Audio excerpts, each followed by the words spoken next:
So we are ready to go racing in the Brscc Fiesta ST240 and ST150 championships here at Snetterton. A combined grid of 4 Fiestas, which will form in excess of 30 cars on the grid. I think 34, hopefully, who will be taking the start of this race. 2 championships running in one, essentially. The ST240s, well, that is the Fiesta Championship itself, if you like, from previous years, which over the last few seasons has run to a 2-class format with the 240s and the 150s. The ST150 Championship, though, has sort of been born out of the STXR Championship, which was formerly a northern-based series predominantly for XR Challenge cars, Ford XR2s and XR3s.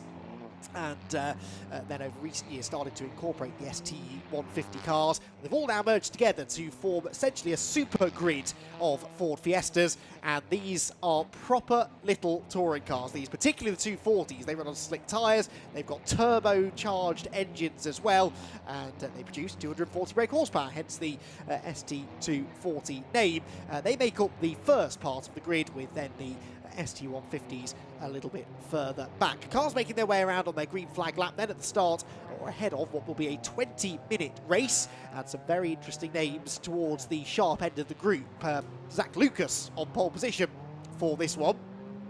And Zach Lucas was 5 times a race winner last season, finished 3rd in the championship in the end, having had a couple of non-finishes that really sort of stole his chance of winning the championship, but he won all 3 races at the Brands Hatch finale, which was part of the Formula Ford Festival at the end of last year. So he ended 2022 in fine form, and he's starting 2023 in even finer form in a way, because he was nearly 0.6 of a second quicker than anybody else in qualifying earlier on today.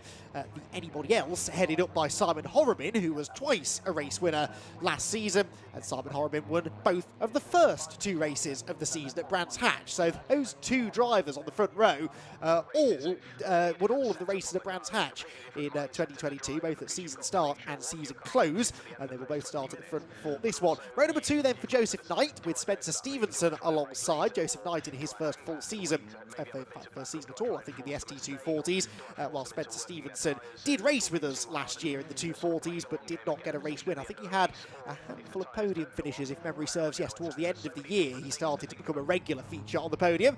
That is not ideal. That's the number 15 car of Marco Ricci that's gone around. Marco sporting a new livery for this season. He's had a rotation, by the looks of it, coming out of Agostini, that is, I reckon. On the warm-up laps, slick tyres on these cars, as I said, so they can be a little bit snappy on cold tyres. So, yes, back to the grid then. Joseph Knight making his debut starts 3rd, and Spencer Stevenson alongside him starts 4th. And then the 3rd row, we find Matt Luff, who I've just been talking about during the Civic Cup qualifying session. He's moved on from Civics this season into the ST240s. I was chatting to him briefly just before they went out onto the track, and he was telling me that basically the car is a huge challenge, but he's really enjoying it, and he thinks he's going to learn an awful lot from racing these ST240s. It will take him perhaps a little while to fully wrap his head around racing on slick tyres, but he's really enjoying it so far. And the reigning Civic Cup champion, who clinched his championship here in dramatic fashion at the end of last season, will be keen to try and get back on the top step of the podium again. He will have Alistair Kellett for company on the 3rd row. Then it's John Cooper and Oliver Turner. Ollie Turner moving, well, he's been racing Fiestas actually on and off for a while. He also did some VW Cup racing a couple of years ago, but Ollie Turner, after a year in GT cars in 2022, now makes the return to the Fiesta fold, but this time not in a Fiesta Junior, but in one of the full-fat ST240s, so to speak. Then it's Albert Webster, another junior graduate, with Gary Miller for company on the 5th row. Row 6 for Marco Ricci and Caitlin May, with Adam Burdis and Morgan Kidd on row 7. Row 8 for Connor Blackburn and Matt Chambers, with Sean Reynolds on row 9, all on his own, completing the ST240 grid. Then we miss a couple of rows before we start the ST150s. They'll have their own separate grid just to try and avoid too much mixing of the classes through the opening few corners, and that grid will be headed up by Ethan Rogers, with Michael Blackburn for company. Mike Blackburn, the champion last year in the STXR Challenge, starting on the front row at the beginning of 2023. Matt Pimlett and Dan Robinson together on row 2. Then it's Thomas Aiken and Sam Beckett on row 3 of the ST150s. Then Mark Blunt and Chris Chisnell, with Sam Watkins and Anthony Sullivan completing the top 10. 6th row of the ST150s is headed by Chris Flynn, with Aidan Vickers for company. Then Jamie Luthwaite and Matthew Morton with Jade Goodwin almost at the back of the ST150s. There is one extra car, that's a Paul Dobson.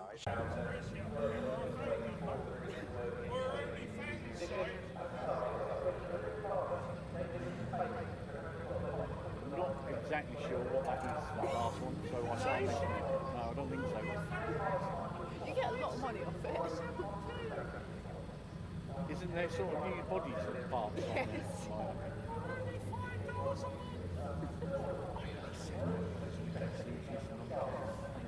Oh, I don't know what that is. Come on, pretty sharp.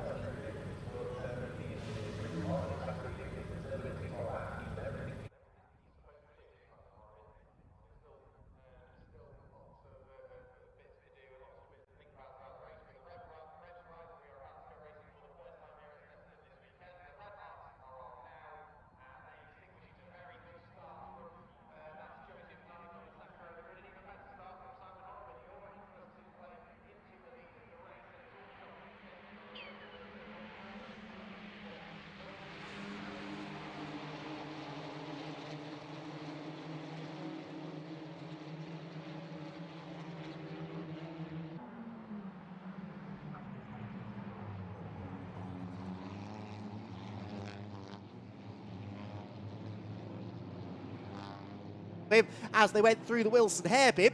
240s through cleanly. Let's hope the same is true of the ST150s, who I can tell you have set off now and will be making their way up towards the Wilson hairpin very shortly. And in fact, in the background, you can just see the leaders starting to make their way into sight. We've got a great battle for the overall race lead, though, making their way down into the Agostini hairpin as Zach Lucas tries to get that lead back. Spencer Stevenson up the inside of Joseph Knight, defending that third place at the tight left-hander. And then they head towards the slightly quicker left-hander here at Hamilton, and that's a big moment there for the race leader. They're 3 wide, meanwhile, for the lead in the ST150s. That's Blackburn in the middle, up the inside, the number 11 car of Ethan Rogers. He will come out of that with the lead, I think. 24 is Matt Pimblett, so they were the top 3 on the grid. Meanwhile, what was going on within the ST240s? Yes, we have had another lead change, so Zach Lucas has gone through just as we cut away from them. It looked as though Simon Horrobin was losing the rear end through Hamilton, and that was indeed the case. He must have had a moment, lost some momentum, and so back through into the lead has gone the pole sitter. He's defending again, though, down towards Brundle and Nelson for the first time. Lucas on the inside. Horrobin tried to go right round the outside to get the inside line for Nelson corner. Did that work? No, not quite. But you can really see the way that they're scrabbling for traction through these low-speed corners. The rear of the car snapping sideways. And that is something that a lot of drivers have told me this weekend, through the low-speed corners in particular. The track just not really yielding the sort of grip that they need, and they're having these snap oversteer moments, basically. It's something the TCR drivers have been struggling with, and of course the ST240 drivers also running on a slick tyre, and that, I think, is what's causing the issues. So, an eventful opening lap of racing about to be completed then. The ST150s, meanwhile, are at the bomb hole, and that is some contact almost. That was Vickers up the inside line. Aidan Vickers, that is, and now there is some more argy-bargy on the way towards Coram Corner. At the head of that field, that looks to me as though it's Ethan Rogers still leading the way, but Matt Pimblett is now into second ahead of Michael Blackburn.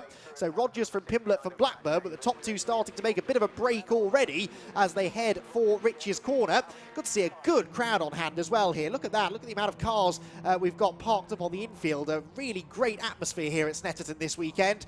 And already they're being treated to some top quality racing action. This for 4th position within the ST150s, and that is the 421 car of Sam Watkins going up the inside. And it was Sam Beckett that he was overtaking. Watkins started 9th on the grid, and he's already into the top 4. So Sam Watkins, as many expected would be the case, is absolutely flying in the early stages.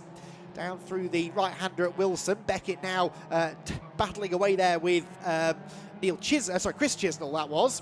Who gets elbowed out wide, and now Mark Blunt tries to take advantage by pulling alongside him into the left-hander at Palmer's.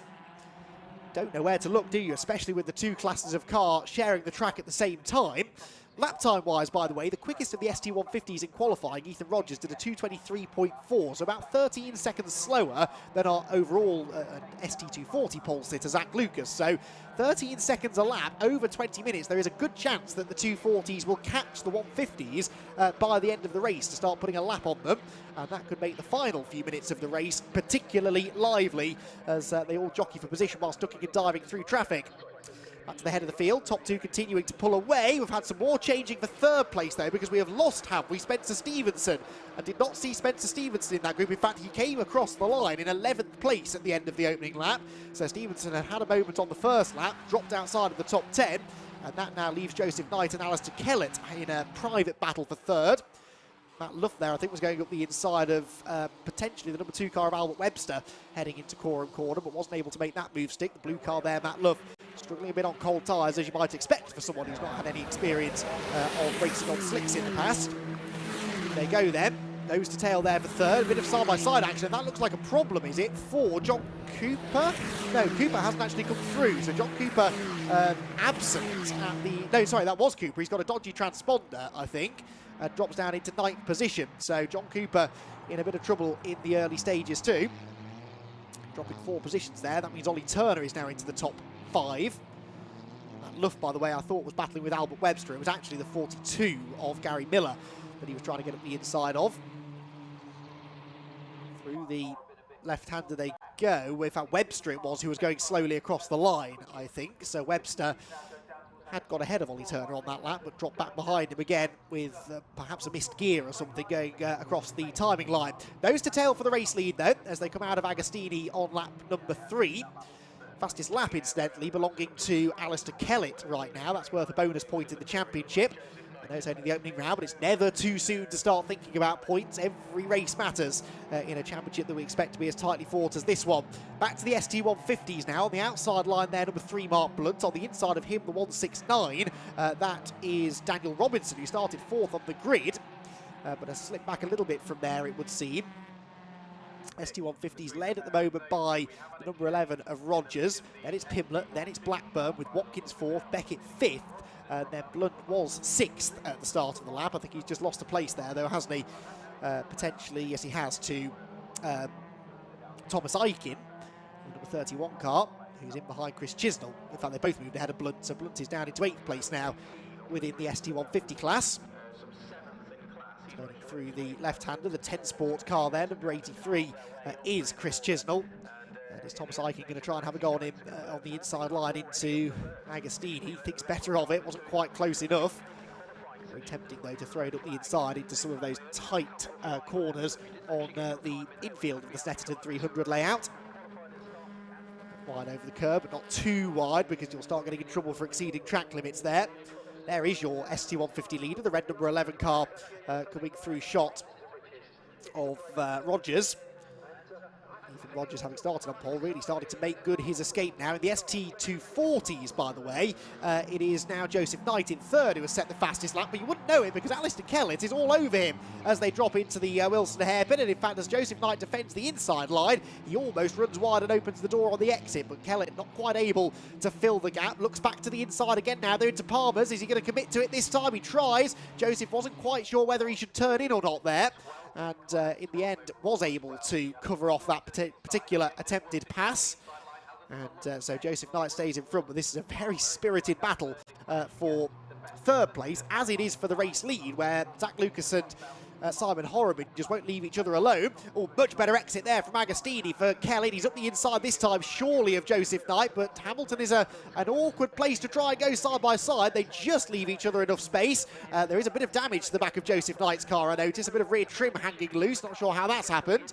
But for the time being, these two avoiding trading any paint, at least that we've seen. Kellett is back up the inside again, and this time will make the move stick through Williams. So Alistair Kellett then through into 3rd position, and that was a timely move, I think, really, for Alistair, who won 3 races in 2022 on the run to 2nd in the championship, missing out in the end by not a huge amount of points either. I think it was something like 16 points he lost out on the championship to Jensen Brickley, who has now, of course, moved on to race in TCR UK.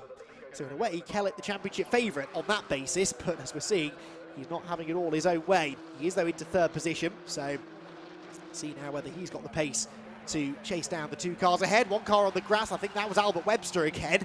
Albert was a spectacular driver in Fiesta Juniors last year, and he's brought that spectacular driving style over into the 240s, it would seem, as he charges after the leading 5 ahead of him. Then a good battle coming through Coram just behind them is the one for 7th position, the number 42 car of Gary Miller, just ahead of the number, well, that's not Matt Luff behind him anymore. It might be John Cooper who's got back ahead of Luffy. Let's see what order they come across the line. They're the next group due through. And this for 7th, 8th and 9th positions. It is Miller, Cooper and Luff. Yes, so John Cooper has got ahead of Matt Luff, and now he tries to get up the inside of Miller as well. On the brakes they go into Redgate Corner, but Miller, having none of it, chops across in front of him, and actually that will delay John Cooper's apex speed, and maybe give Matt Luff a chance to have a go on the inside into the Wilson hairpin. That opportunity doesn't present itself though, so he takes the wide line in, tries to get the power down. Said was struggling with the torque steer that you get from having a turbocharged engine, another thing Luff and many drivers making their debut in this championship are not that used to. So difficult to control that front end sometimes when you mash your right foot down onto the throttle coming out of the corners, again, particularly on such a technically demanding circuit as this one. So through the left-hander at Agostini we go. We're halfway through the race. Top 2 covered by 6.5 tenths. Albert Webster, by the way, said looked spectacular. He was going spectacularly quick as well, because he set the new fastest lap of the race and has gone purple again in Sector 1 on the next lap. So Albert Webster in 6th place, absolutely flying. And Webster is, I think, going to get onto the tail of Ollie Turner before too much longer. John Cooper dipping the wheel on the grass there as they cock the right rear wheels in the air through Williams. Luff looks to try and make his move. See the way there as well that Alistair Kellett really has got away from Joseph Knight now. Joseph has got a lot of attention from Ollie Turner, and there Albert Webster closing on the pair of them. Webster purple in Sector 1, but actually it's Kellett who is purple in Sector 2, so they're both having a bit of a battle for fastest lap on this 5th lap of the race. I reckon it's Kellett who may well steal it there, because Kellett is almost on the tail of Horrobin now for 2nd position, whilst Ollie Turner starts to ask some questions of Joseph Knight. Is Turner going to have a go into Murray's corner? Not quite close enough. Hop over the curb quite nicely there. Get the power down onto the pit straight. And make their way towards the timing line, where Zach Lucas does a 2:11.3. So too does Simon Horrobin. A 2:10.2 for Alistair Kellett. Over a second quicker than the race leader, Alistair Kellett. It's unsurprisingly a new fastest lap of the race. And a 10.2 is 3/10 quicker than the pole position time as well, as Albert Webster once again gets a wheel on the dirt out of Rich's corner. But that man there is on a mission. Look, he's almost with the lead. Well, he is with the leaders now, and almost about to start looking for a way past Simon Horrobin. So Alistair Kellett may not have had a brilliant qualifying session, only lining up 6th on the grid, but made a good start to get into 4th place, eventually got past Joseph Knight, and since then has wasted no time at all in hunting down the leading 2. So down into the braking zone at Agostini. Might this now spur Simon Horrobin on to have a slightly more spirited go at getting past Zach Lucas, because the last thing Horrobin wants is to lose time defending 2nd place and allow the race leader to get away. Still got a long way to go in this, about a third of the race or so remaining. Alistair Kellett absolutely has time to win this race, but it's all going to come down to how quickly he can dispatch of Simon Horrobin. No doubt he's quicker than these two. Where does he make the move? A good exit from Williams, plus a slipstream down the Bentley straight could yield an opportunity into Brundle and Nelson. And already you can see how Horrobin's just dropping a car length or so back from Zach Lucas, just getting a bit distracted by what's going on in his mirrors. And here comes Alistair Kellett looking to the inside, the hazard lights flashing. That's because they're triggering the ABS. That's because these cars, of course, all start off life as road-going Ford Fiesta ST240s.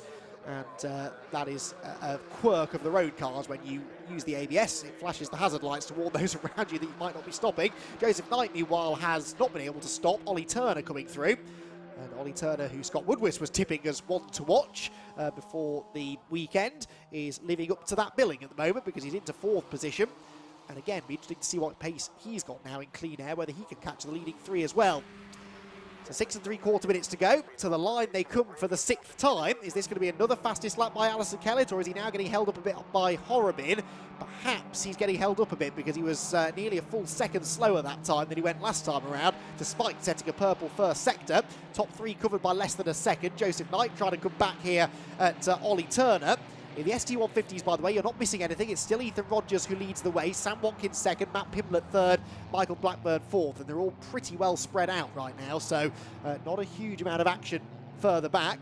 It is all about what's going on in the 240s, where the leading three have grouped themselves together nicely. They are now starting to encounter one or two lapped cars as well, so some of the slower ST150s or some of those who have had issues in the early part of the race now slipping one lap down, just to add to the complications faced by Zach Lucas and Simon Horriman as they try to fend off this charge from Alistair Kellett. Kellett, as we often see, has caught these two pretty easily, but as a very well-known commentator once said, catching is one thing, passing is another, and Kellett hasn't been able to simply jump up the inside of Horriman, has he? Simon Horriman, an extremely experienced racer, been racing in Fiestas for many years now, both in the 150s and the 240s, and has made the transition into the 240s actually over the last few years really well. And Simon Horriman, fifth in the championship last year, as I said, won those first two races of the season, would love to repeat that again here at Snetterton. To do that, he's going to have to fend off Alistair Kellett and try and find a way past Zach Lucas. Kellett to the inside, not able to do it into Brundle. Cars, of course, all very evenly matched, tightly controlled regulations in this championship, meaning that no one car should be meaningfully faster than anybody else's. And it's showing, really, because Kellett, as I said, despite the fact he's clearly capable of putting together a quick lap time, just not able to make the pass for the time being. Ethan Rogers, by the way, has a lead in the ST150s of 3.2 seconds over Sam Watkins, who is now second place from his lowly starting position. Then it's another 3 seconds back to Matt Pimblett in fourth, who is, sorry, third, excuse me, who is 4 seconds ahead of Michael Blackburn, who's 2 seconds, nearly 3 seconds ahead of Thomas Eichen. So there is not a lot of action within the ST150s for now. Lots of Agostini goes Rogers, and having started from pole position, had a bit of a fight on his hands in the early stages, but once he established himself as the leader, has simply disappeared up the road. There is Rogers giving chase, who is being chased, excuse me, by the, no, that was Watkins, excuse me. So Rogers leading, Watkins second. Watkins not able to match the lap times, though, of the race leaders. Meanwhile, more lapped traffic ahead. That's the 112 car about to go a lap down and has a bit of a moment right in front of them as well. So that's Matthew Morton, I think. And that just caused a little bit of a fumble, maybe, amongst the leading trio. And now, Alistair Kellett, again, tries to have a look at the inside into the right-hander at Oggies. Awkward right-hander, that is. Crucial to try and get a good exit, really, from this turn on out of Williams onto the Bentley Straight. Will likely be starting the final lap, will we, this time? It's going to be a touch and go, I think. The race leader, Zach Lucas, will certainly be hoping it's the last lap, because it means he won't have to defend for much longer, and also means he might not have to deal with too much of the traffic he can see looming on the horizon. So Horriman closes right in through Brundle and Nelson. They are nip and tuck, these three. The slightest error from either Lucas or Horriman will open the door, and they'll probably find themselves at the back of this group. So really important that Lucas in particular doesn't put a foot wrong. Further back, by the way, Albert Webster's also got past Joseph Knight. That happened on the previous lap, and he's chasing after Ollie Turner. That's the battle for fourth position. But is this going to be the final lap? No, it's not, is it? They're going to have time for two more. So 2 more laps then here around Snetterton 300 circuit. 2 more laps for Zach Lucas to try and fend off Simon Horriman and Alistair Kellett, and doing so through traffic as well. That's the 119 car of Aidan Vickers, trying to stay out of the way, but he has to turn into the corner eventually. And did that delay Alistair Kellett? It did, didn't it? So Kellett losing out a little bit there. Now they nip up the inside of Chris Flynn's number 23 car. Oh, and Chris sort of turns in front of Zach Lucas, and that really does delay the race leader. Is this Horriman's opportunity? Kellett has arrived right back on his rear bumper again too. So the three of them nose to tail as they turn into the left-hander at Palmer's, but there's just nothing to separate the three of them. No easy way through. And Horriman staying in behind, but a lot of dirt being kicked up there by Alistair Kellett as he ran very wide over the grass out of the left-hander. but he will likely gain all of this time back again quite quickly because they're about to put a lap on Paul Dobson, who, remember, started right at the back of the ST150s with a 10-second delay and has picked up a few places already.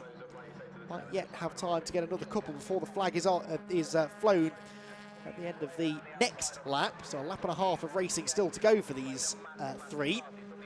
And of course, depending on how far up the ST150 grid they get, we might have another 2 laps still for the race leaders in that class too.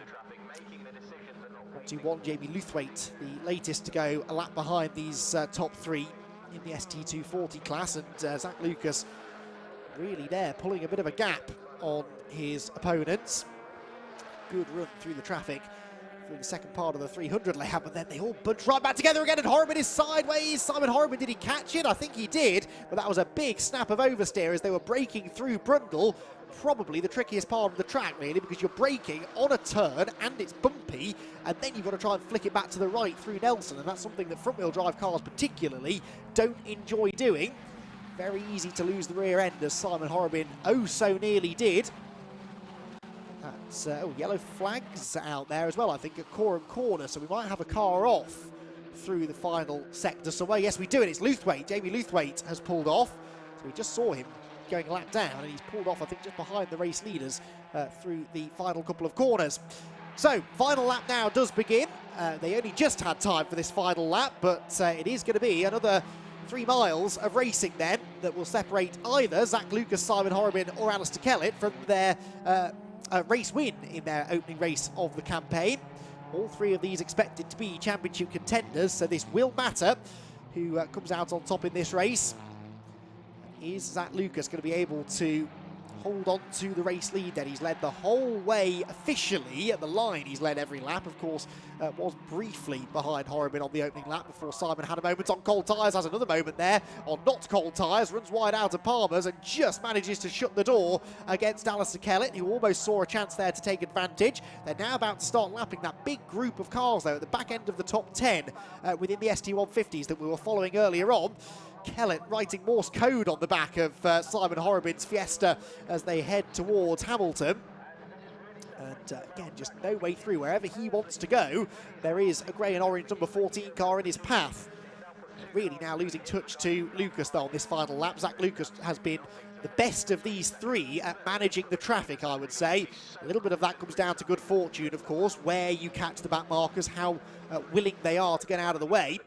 But Zach Lucas, for whatever reason, just seemingly able to scythe his way through the back markers with a little bit less fuss and a little bit less time lost. What can Kellett do, though, against Simon Horriman? Does he throw everything at this on the final lap, or is he content to bag the points for 3rd? And another look there into the Brundle-Nelson complex, but ultimately didn't fully commit to it. And he's now really running out of opportunities. There is more traffic ahead, though, look.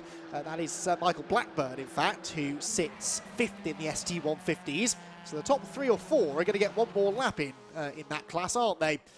Perhaps even Thomas Aiken, who is the green and white car sliding through just in front of them. Blackburn sort of awkwardly positioned there on the inside of Simon Horriman at the final turn, but it's not going to make any difference in the end. Zach Lucas is going to come through to claim the victory in round number 1 of the Brscc Fiesta ST240 Championship. Simon Horriman 2nd, Alistair Kellett in 3rd, Ollie Turner in 4th position, was only a second behind Kellett by the flag, with Albert Webster 5th and Joseph Knight in 6th position.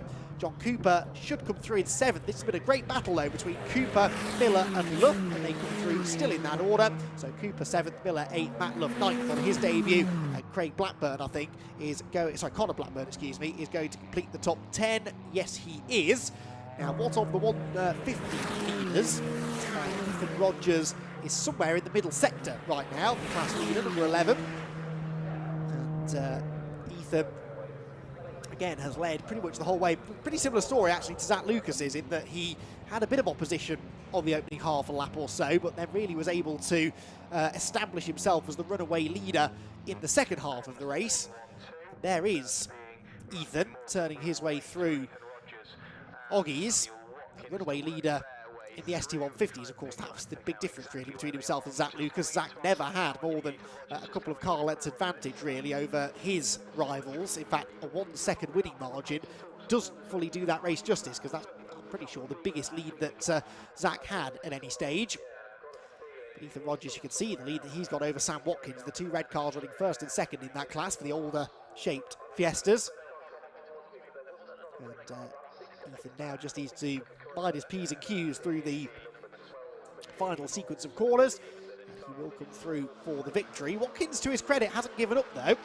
Just set a personal best first sector, half a second quicker than the leader, and then took another quarter of a second out of him in sector 2. So he's bringing the gap down, but it's still going to be around 4 seconds, I think, the winning margin here for Ethan. Ethan Rogers, who I don't think we saw racing in this championship last year. No, we didn't. But was he in the 150s themselves? No, he wasn't. So Ethan Rogers knew then to the championship we would see him, and he's going to win on his debut here at Snetterton. Dominant race victory in the ST150s for Ethan Rogers. Second place will go the way of Sam Watkins. Great drive that from Sam. He started at the back end of the top 10, 9th on the grid he was after a disappointing qualifying effort. Third place in the class will be Matt Pimblett, and he was the last car on the lead lap. So only 3 cars remaining on the lead lap for the ST150s, as the bulk of those cars were lapped by the quicker 240s. So cars will make their way towards the pit lane and Parc Ferme area.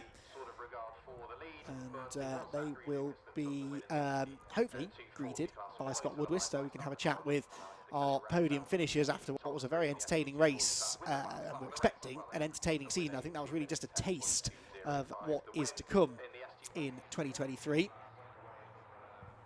because we have a very talented group of drivers racing, particularly in that 240 class. Here, by the way, is the provisional result. Zach Lucas, the race winner. Simon Horrobin second, Alistair Kellett third. Ollie Turner on his debut in the championship was fourth, ahead of Albert Webster and Joseph Knight. Then John Cooper, Gary Miller, Matt Luff and Connor Blackburn, with Morgan Kidd. Caitlin May in 12th place. Strong effort that from Caitlin. Marco Ricci, despite his spin on the green flag lap, finishes 13th, with Adam Burdis in 14th place. Top 15 were completed then by Matt Chambers, the last of the ST240s to get to the flag. Then it was Ethan Rogers who won in the ST150s. Sam Watkins will join him on the class podium, and Matt Pimblett in third. Then it was Thomas Eichen and Michael Blackburn, Chris Chisnell and Mark Blunt, who had that race-long battle. Dan Robinson, Anthony Sullivan, Paul Dobson from the back with a 10-second penalty. Still manages, I think I'm right in saying, to squeak into the top 10 in class. Yes, he did. He was 10th in class, ahead of Chris Flynn and Aidan Vickers. And then further back, Matthew Morton, Jade Goodwin, Spencer Stevenson 2 laps down after his mystery issues that he suffered. Dropped way back in the early stages, of course, and then I think retired to the pit lane. Same was true of Luthwaite, who stopped at the side of the road. Reynolds, who retired to the pits. And, of course, number 96, Sam Beckett, also an early retiree. So I believe we can now head over to hear from our podium finishers then with Scott Woodwis. Scott, over to you. Well, an excellent first race to get things underway here at Snetterton. Some really competitive action between the ST240s and, as we saw, also in the ST150s as well. Lots of great racing. We've got 2 more of those races coming up with more action in store. Let's see if we can have a chat to our top 3 first of all in the ST240s, first of which is over here. So we'll grab him by the fence here and have a chat, which is our race 1 winner, Zachary Lucas. Zach, well, start as you mean to go on. You dominated at Brands Hatch and didn't quite dominate here, but a win to carry things on for 2023. Yeah, definitely. I mean, last year here I had a few troubles, and it's nice to come back here and do well for once. So it's not my track normally that I normally do the best at, but yeah, no, hopefully it carries on over the weekend and we get some more good points in. It's a bit of a battle in the beginning, and then you had both Simon and then eventually Alistair on your tail. How much were you keeping one eye on the mirror to see where they were? Oh, definitely, especially up the back straight, because I know it's easy just to make a quick lunge at the end of there. So yeah, I had my eyes open all the time. It did make it a bit easier for me, Alistair being behind Simon, giving him a bit of hard work as well. So thanks to him, it took the pressure off a little bit. Were they on stalks? Yeah, that's it. So, of course, we've got 2 more races. Obviously, the next one will give you pole position for this next one. In terms of how the car's feeling, how you're feeling, obviously, great start to the year, but do you feel like you've got a car that can really challenge for the championship? Definitely, yeah. I think we've really hit the nail on the head this year, set-up-wise, and it feels amazing, really does. So, fingers crossed, we just keep going in the same direction. Fingers crossed. Well, well done. Great driving, and hope fingers crossed for race 2. Thank you, mate. Cheers. Great stuff. Right, let's have a chat with Simon Horrobin for second place. So we'll see how he found that one in the runner-up spot. Simon, you're quite good at this with STT40s, aren't you? Yeah, it's just come back this year, having another go. You know, the old codgers. You know, keep the youngsters at bay, I think. You were certainly keeping Zach on his toes. He said his eyes were on stalk watching you two behind him. Yeah, well, I know if I keep the pressure on him, he makes some mistakes, but you know, we just got to. I'll give him that one. The car looks in good form like it was last year, so do you feel in good form as well? Yeah, I feel pretty good. Yeah, it's no, now the cars are well evenly matched. You see that, so should be good racing. Yeah. Looking forward to race 2. Yeah, can't wait. Excellent, good stuff. Well, well done, and we'll see you for race 2 later on. Good stuff. Let's have a chat with the man in third place, Alistair Kellett. Alistair, no surprise seeing you towards the front, as always. You were giving these top two a bit of a headache towards the end, weren't you? Trying to. Myself and Simon, the old codgers, eventually arrived at the front, but a bit of a disaster in qualifying. I messed up with tyres and stuff. Anyway, my fault. And got a good start and got behind Joe Knight very quick. Seemed to lose his front tyres fairly early. Got past him, caught Zach and Simon, but trying to get Simon by Simon, there's two different things, like, you know what I mean. So, look, I was delighted to finish third from qualifying 6th. So we'll give them a go in the second race and see how we get on. These young kids trying to catch up with Ollie and Albert and Joe, they're going to give you the runaround a bit this year, aren't they? Yeah, like Joe qualified third, which was great, and drove very well, very clean. I think he just a little bit of inexperience and slicks at the start, but when all these young guys get a race or two, I think they'll be a lot more at the front, so it's good. It'll make it interesting. On the whole, car feels good, you feel good? Car feels good now. Didn't in qualifying, so we have that fixed. So hopefully starting third, we might push them from the start and see. Look, you're relying on these two guys to make mistakes. They don't make mistakes really, so. Well, well done on the third place. I'm sure we'll see you on the podium again next time, but going to celebrate, we'll see you for race 2. Thanks, Scott. Great stuff. Right, now come follow me, because we're going to find our ST150 drivers, who are just down over here, going through scrutineering. The top 3 is coming through here. So let's see if we can have a chat to all 3 of them if we can. We have to try to go in here because they're just being brought onto the weighbridge here. So Ethan Rogers just bringing his car through here. Of course, this has been the first year, of course, with these cars being together. These are what you could technically call Brscc spec ST150s up against the what we can almost call, as they were last year, the STXR spec Fiestas. And we'll see if we can possibly get a word with Ethan just before he heads out. What we'll do, actually, we'll go towards just on the exit here so we can flag him down and have a quick word, because of course these guys just going through a little bit of scrutineering for the top 3 just to make sure that all is well, and then we'll be able to see how Ethan Rogers found picking up victory in race number 1. Good to see Ethan back. Of course, he's a former ST150 champion, and I think he's just getting lined up on the weighbridge here. So this is typical kind of post-race scrutineering checks to make sure that the cars are how they should be in terms of weight, how they should be in performance on that side. Let's see if we can possibly, if we can. I think we're just about to get the city cars away for their race. So it looks like the ST150s are going to go through, but hopefully for their second race we can get them tomorrow because they're in scrutineering. But it was a victory for Ethan Rogers, second place for Sam Watkins, and third for Matt Pimlet. So congratulations to those 3. I'm going to hand you back to Andy now to take you through the grid for our next race of the weekend, which is the first of the season for the Nankang Tyre City Car Cup and Student Motorsport Challenge.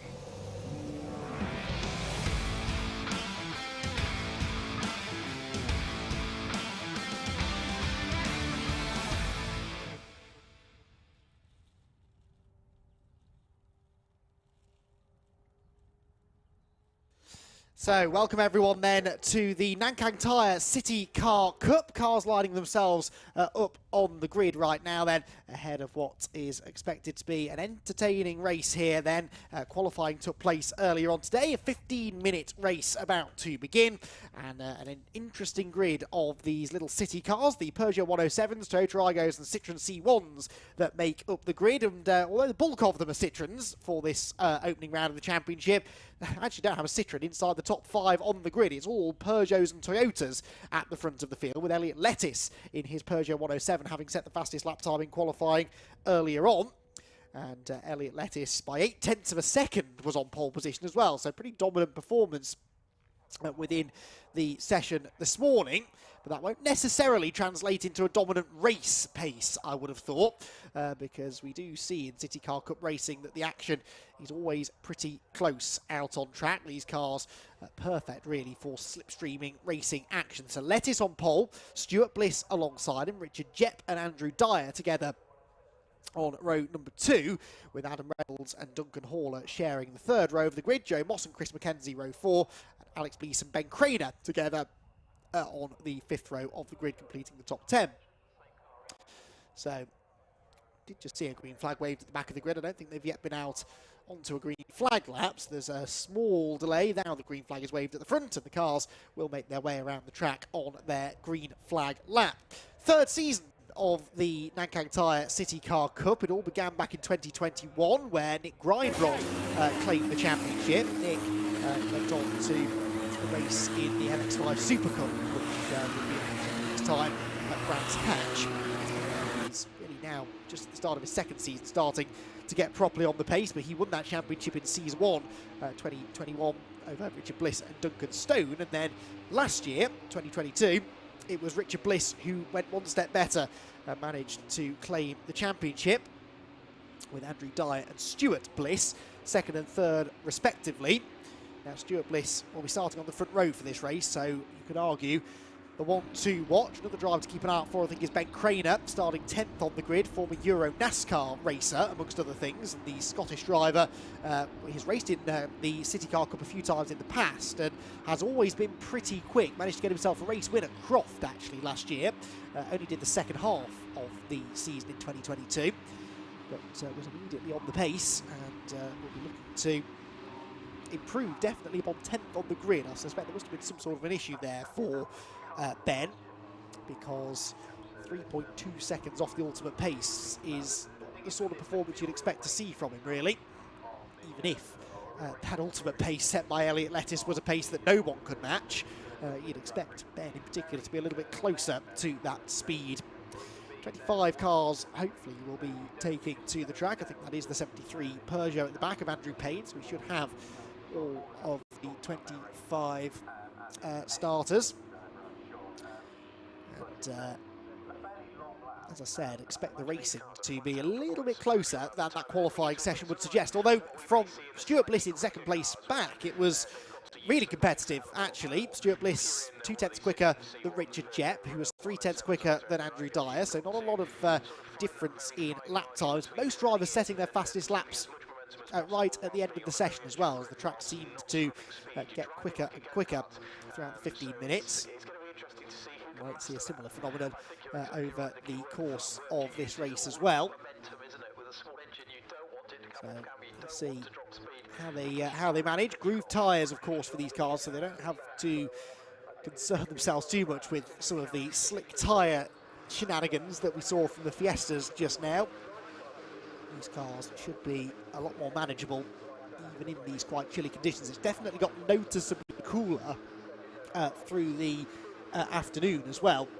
It was pretty warm actually this morning, and when the sun was out it felt like a lovely spring day, but it's definitely got a bit more overcast now. The wind has picked up, I noticed too, blowing across the track towards us here at the pit straight from the back end of the track, so it's sort of a right to left crosswind across the pit straight, if that makes sense.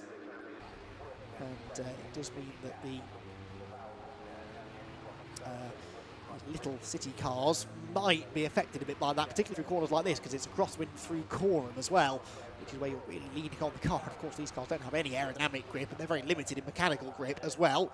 Very short wheelbase, but quite a high centre of gravity, which will make the cars lean quite aggressively through the turns. Feel like a little bit of a breeze will make the drivers' lives harder. Got no turbo in them. Elliot Lettis then lining up on the pole position. Elliot was 4th in the championship last year, claimed a couple of race wins in the early stages, then dropped off a bit mid-season before winning all 3 of the final races at Silverstone. So Elliot Lettis, I think in the end, came out with 5 race victories, including a win here at Snetterton, actually. He was 3rd in race 1 at Snetterton early in the season, before going on to win in the second race. Once again, they will have 2 races this weekend, one today and another one tomorrow. In fact, they'll have 3 races, I beg your pardon, because they've got 2 tomorrow. One just before lunchtime and one in the afternoon. So busy weekend for the Nankang Tyre Brscc City Car Cup drivers, who line up now ready to go racing then.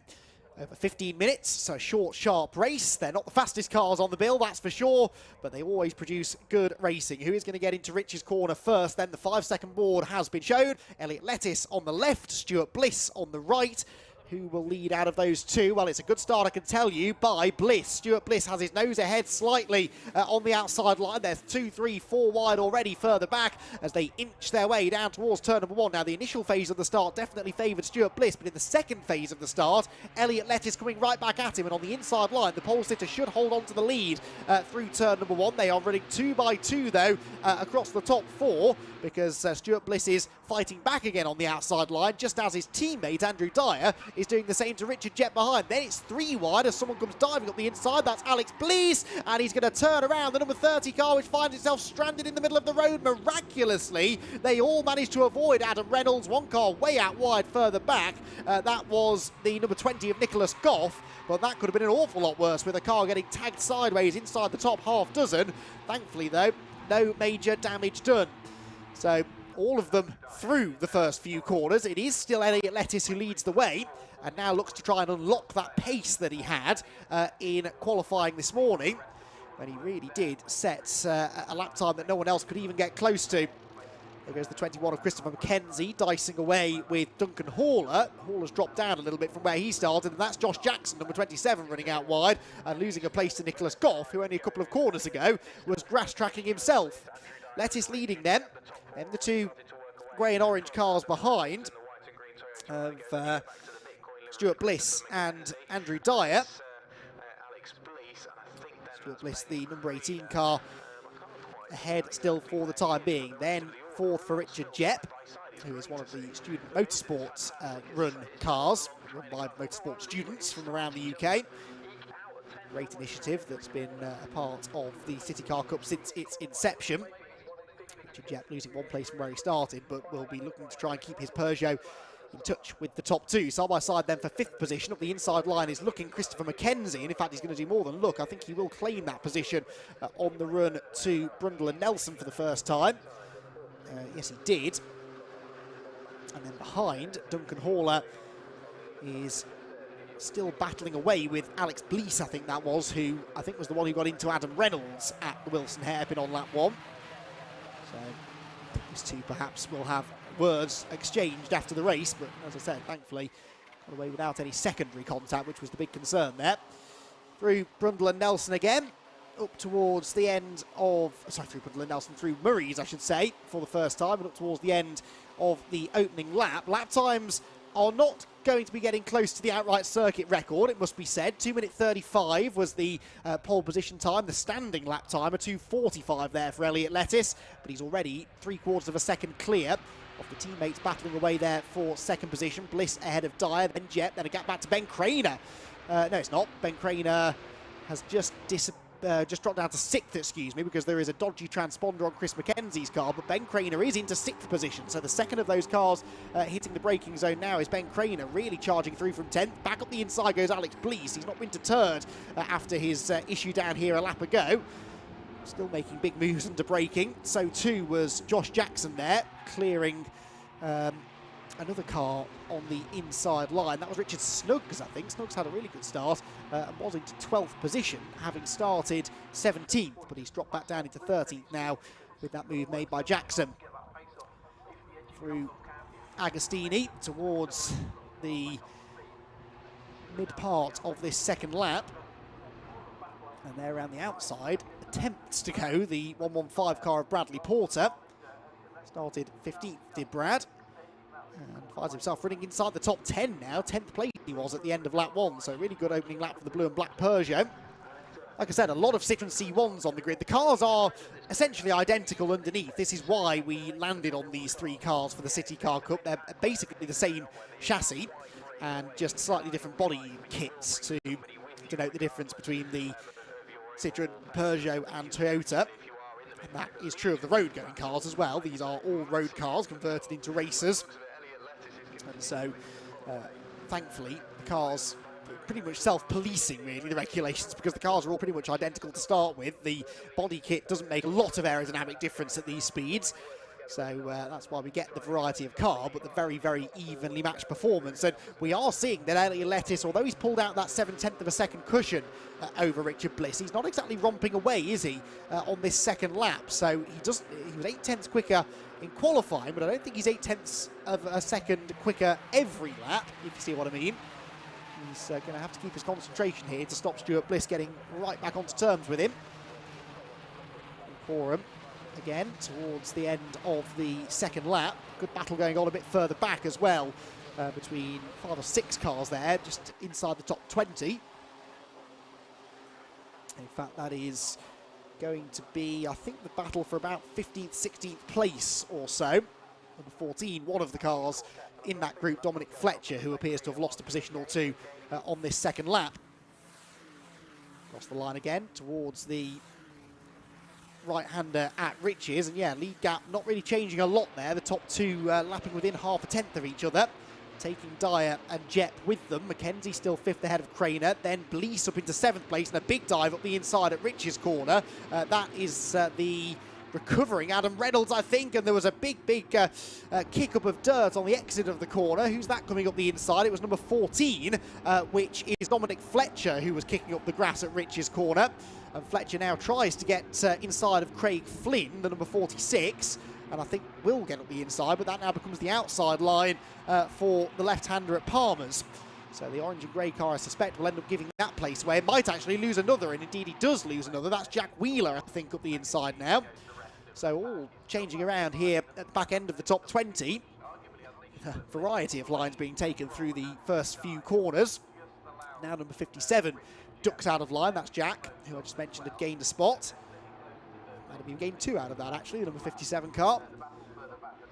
63 also joining in the fun. That's Duncan Stone, the silver, blue and yellow car at the back of this quartet that makes its way now through Hamilton, being led by Richard Bastow, number 99. So this is 14th, 15th, 16th and 17th places. Just up the road from them, this good battle being led by Duncan Hauler is for 8th place. So Duncan Hauler, number 11 in 8th position, with lots of company now. Joe Moss, Bradley Porter right on his case. It's there, the battle for 2nd place now starts to intensify. Andrew Dyer fed up of following Stuart Bliss already. Let's try and have a go at him so that he can chase after Elliot Lettuce, the race leader. Bit of damage there to the front of the number 11 of Duncan Hauler. Potentially, anyway, it might just be, no, maybe not damage actually, it might just be the front bumper has come a little bit loose. But, doesn't seem to be hindering him too much. Stuart Bliss retaining 2nd place for now then, as he makes his way out onto the pit straight again. They are now starting to lose ground to Elliot Lettuce. Be interesting to see what these lap times are. Lettuce is purple in sector 1, purple in sector 2. This should be another new fastest lap. Yes, it is a 2:35.6, which is about half a second off his pole position pace. 1.6 seconds the gap back now, because he was a full 9/10 quicker that time than Bliss, Dyer behind. Jep also a bit slower than all of them in 4th, despite setting a personal best lap time. So we are seeing lap times improve, actually, as the race goes on, as we saw in the qualifying session this morning. But they're improving for Lettuce, perhaps a little bit more than everybody else. That was a pretty quick lap time there. 6 seconds the lead now over Bliss in 2nd position. Onto Palmer's down towards Agostini. There is the number 3 car. Peugeot leading the way. Now, I think I'm right in saying we haven't had a Peugeot claim the City Car Cup Championship, because Richard Bliss was a Toyota last year. Nick Grindrod, I think, was a Citroen. Someone, probably Scott Woodward, will correct me if I'm wrong, but I think he was in a Citroen the first year. So Peugeot's yet to have their moment in the sun, so to speak. Elliot Lettis perhaps could be the driver to make that happen. I seem to remember Elliot having a pretty spectacular exit from one of the races at Cadwell Park last year. I think he was the driver who rolled going through the gooseneck. If he wasn't, he was certainly involved in that incident on the way to a non-finish. But Lettis won here at Snetterton in race 2, also claimed a victory at Anglesey. And then those 3 at Silverstone on the international circuit at the end of the year. So we know that Elliot is capable of winning these races. He's trying to do that once again here this afternoon. Side-by-side action further back, 23 Joe Moss up the inside. And that is against the 115 car of Bradley Porter. That is a change for 9th place. Porter got past Moss on the previous lap, and now Moss repays the favour. The 2 Citroën C1s trading positions. Got number 20 of Nicholas Goff behind, also in a C1. One of the best looking cars on the grid, that number 20, actually. Really fetching livery. The white wheels really capping it off. 4.5 minutes to go. Leaders have just gone through, and that time around, interestingly, Stuart Bliss was a 10th quicker than Elliot Lettis. Pegs him back ever so slightly. Was a slightly slow lap for Lettis, about 4/10 slower than his previous best, which was the race fastest lap, which is worth a bonus point. But, perhaps some life left in this race after all. 1.5 seconds between the top 2. There is the fight for 5th. Ben Crane has been latched onto the rear bumper of Chris McKenzie's car basically all race. Both of these drivers have moved through the field well. McKenzie started 8th, Crane has started 10th, and they now run 5th and 6th respectively. Crane has been right behind the Bitcoin racing car through the entirety of the race so far, and now is really starting to look like he wants to make a move. Does it come down at Agostini? I don't think it will. Not quite close enough is Ben. Once again, he's running as one of the student motorsport run cars. Oh, this could be his chance maybe. Bit of understeer there for McKenzie coming out of Agostini. But actually kept the momentum up pretty well. Used every bit of the available racetrack and just a little bit more. Yeah, not long left at all, but of course 3 minutes is the best part. So as they make their way around towards the back end of the circuit, actually the gap creeping up now more and more. McKenzie is just starting to gap slightly Ben Crane up. There are the leaders. Sector times this time around. Well, the first sector, it's a purple for Elliot Lettis, half a second quicker than Stuart Bliss. In the second sector, he is a 10th quicker than Stuart Bliss, but Richard Jepp goes purple because that orange and black Peugeot in 4th place is now starting to look the quickest of this group. And yeah, was within half a 10th of Elliot Lettis through sector 1 as well. So he's left it a bit late, but Richard Jepp starting now to mount a real challenge for 3rd position. There goes the fight for 5th between McKenzie and Craner. A bit lonely then in 7th for Alex Blease, but I think the battle for a podium place is going to start intensifying pretty soon. Round Coram they come, into the braking zone at Murray's.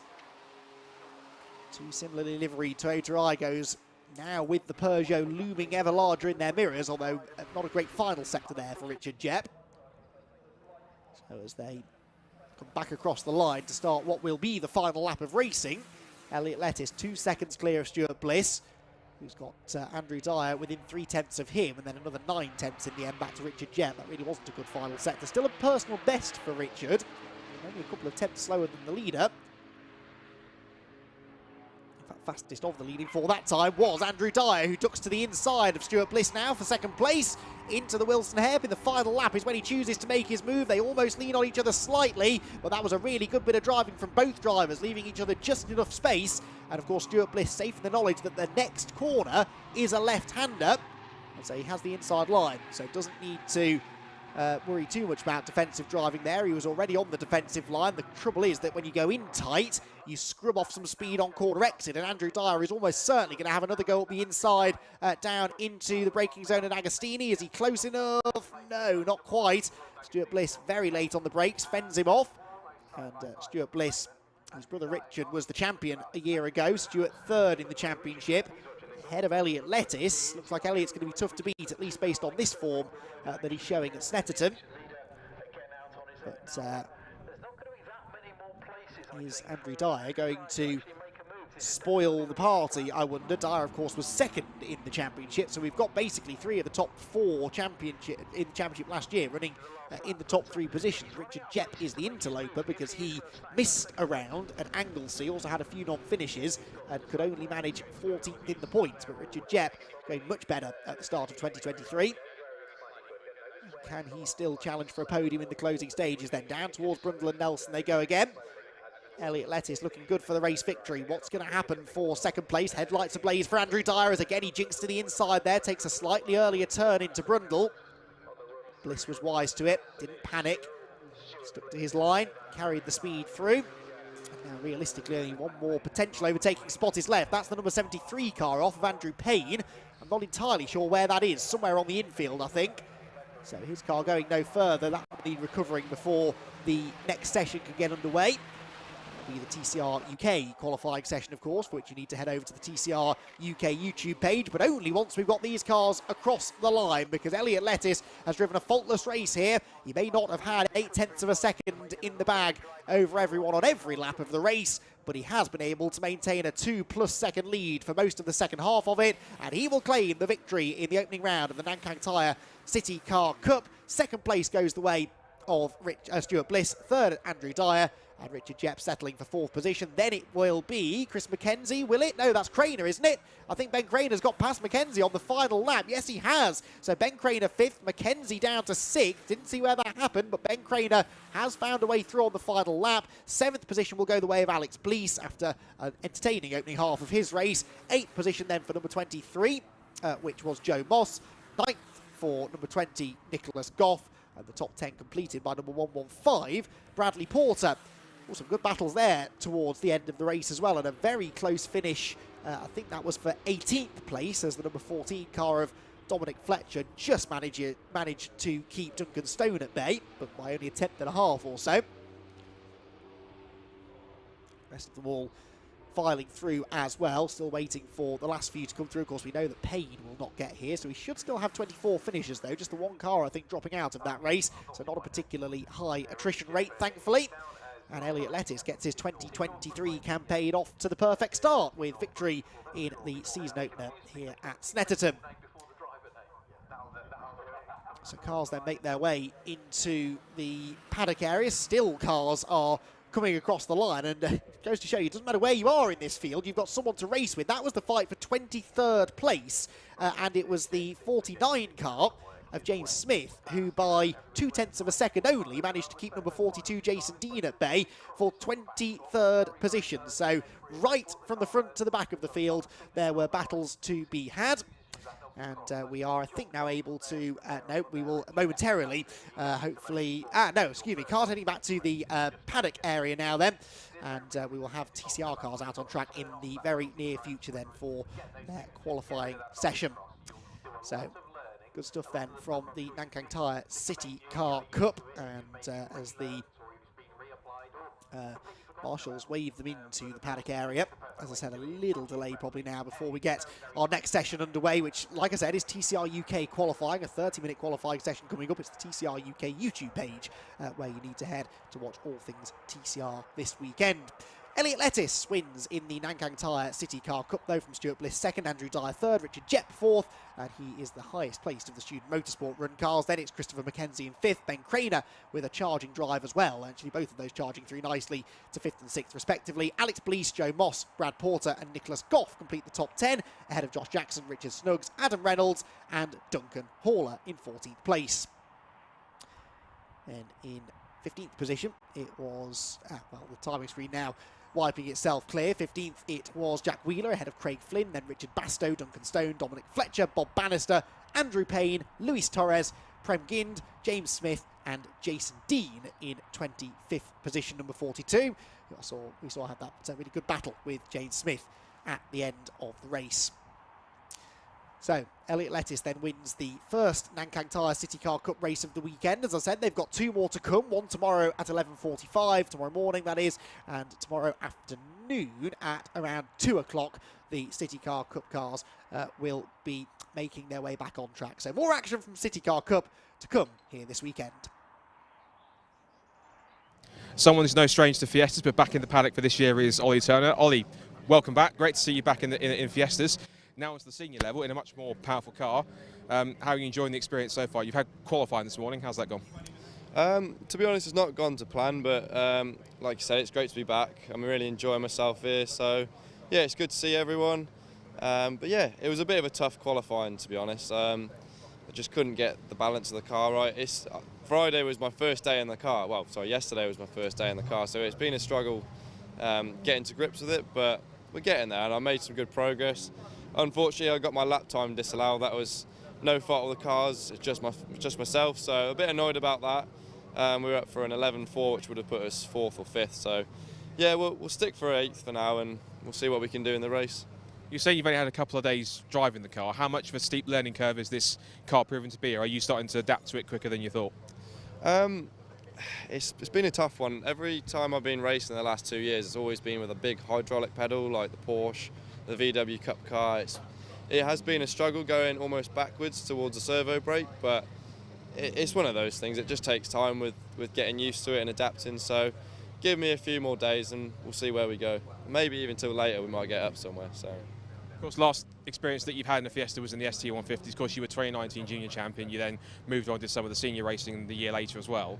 Obviously, having driven that car for several seasons, both in juniors and seniors, obviously there's a big difference, but how big a difference is there between this new ST240 and the ST150 that you've been used to? Because obviously there's lots of things to think about that are much different compared to the smaller car. Yeah, exactly, mate. There's so much difference to the car now, and the biggest thing for me is just the balance of the car. So the braking is a big part. You have to really keep the weight on the front of the car, otherwise it's just gonna step out on you, or you're gonna get understeer. So for me, it's the brakes. Obviously, you've got powerful brakes with a servo kit. It's always going to be difficult. So you're very limited with the amount of brake pressure you have. So yeah, and obviously the biggest difference, the fun bit, is a big turbo on it. So I'm having a lot of fun with that. So it does sound good, it feels good, it's fast as well. So just got to get some used to it. That's all. It's gonna be quite a kick down the straight. Oh yeah, too right. Next a bit sore, mate. Hitting some G's, yeah. Of course, a team that you're back with as well, that you know all too well, back with Jam Sport. How nice is it to be back with Jamie and the team, and it must feel like coming back home in some cases.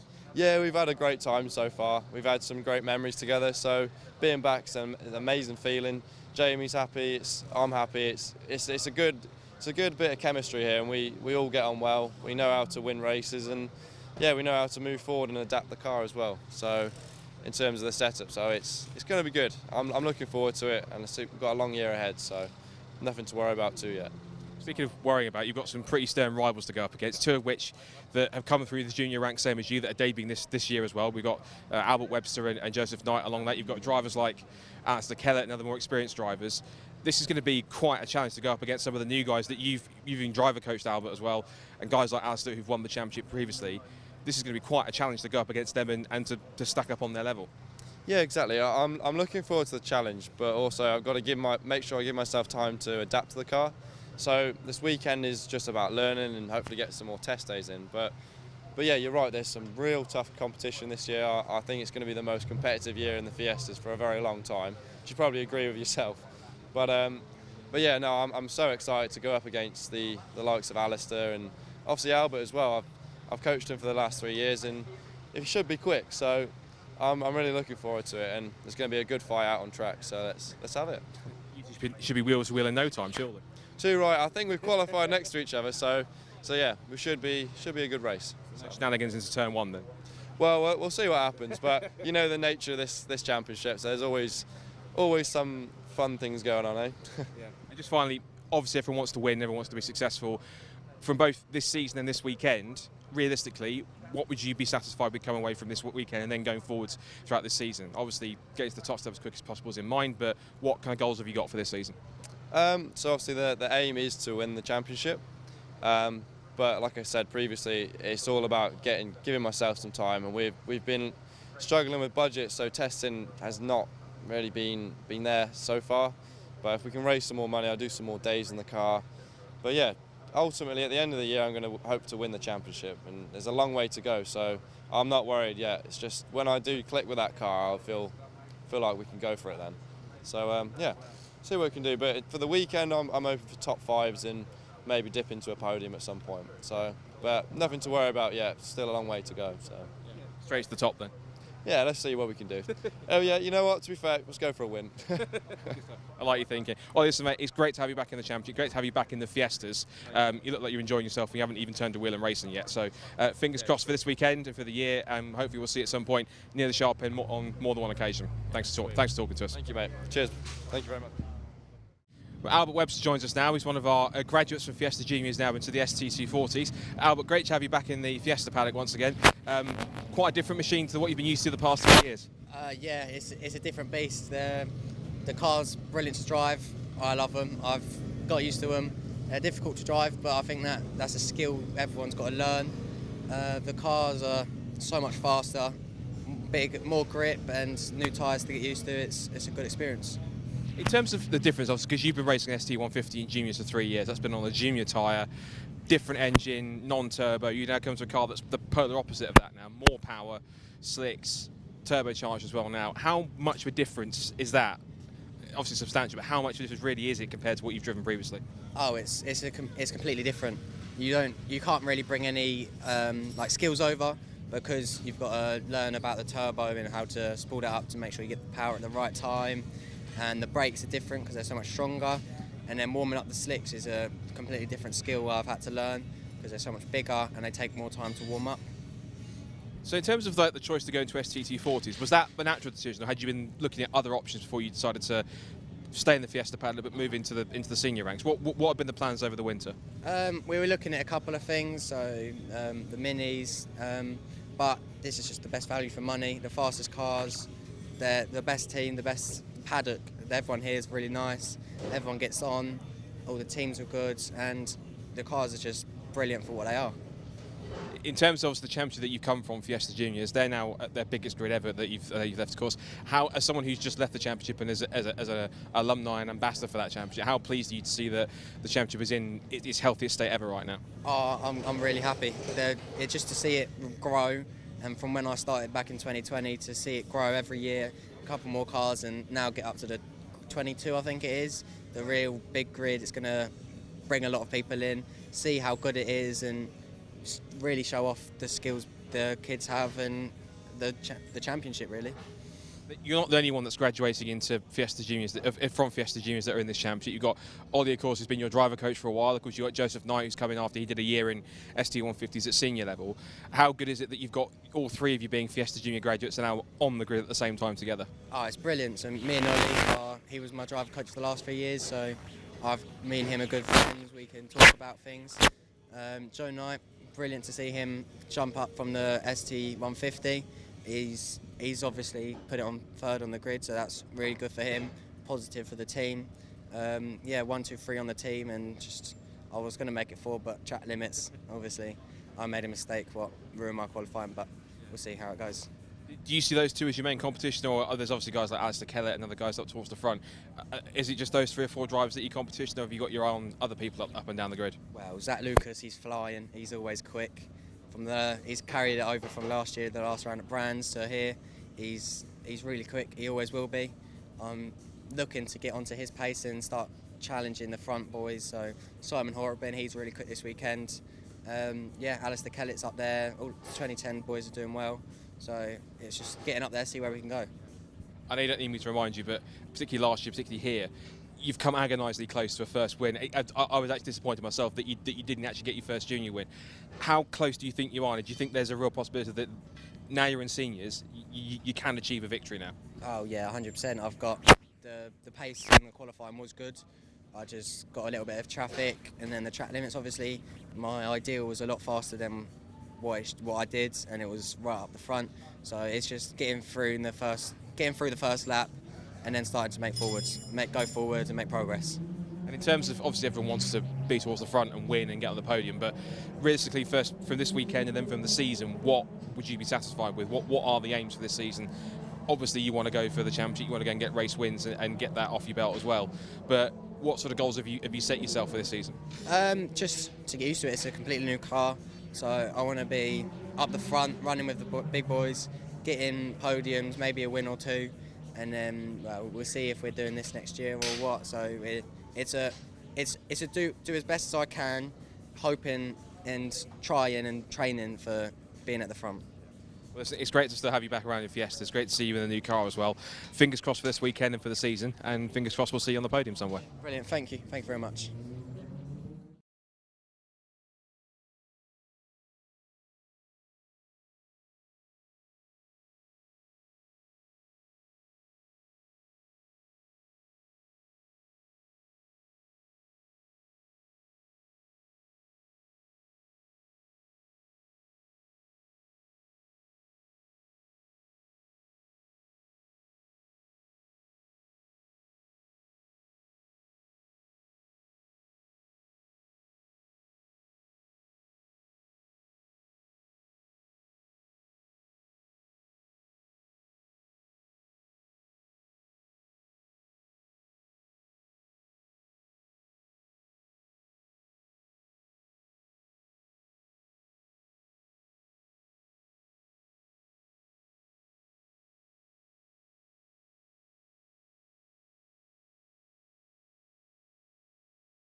Those of you who just come back across from the TCR UK.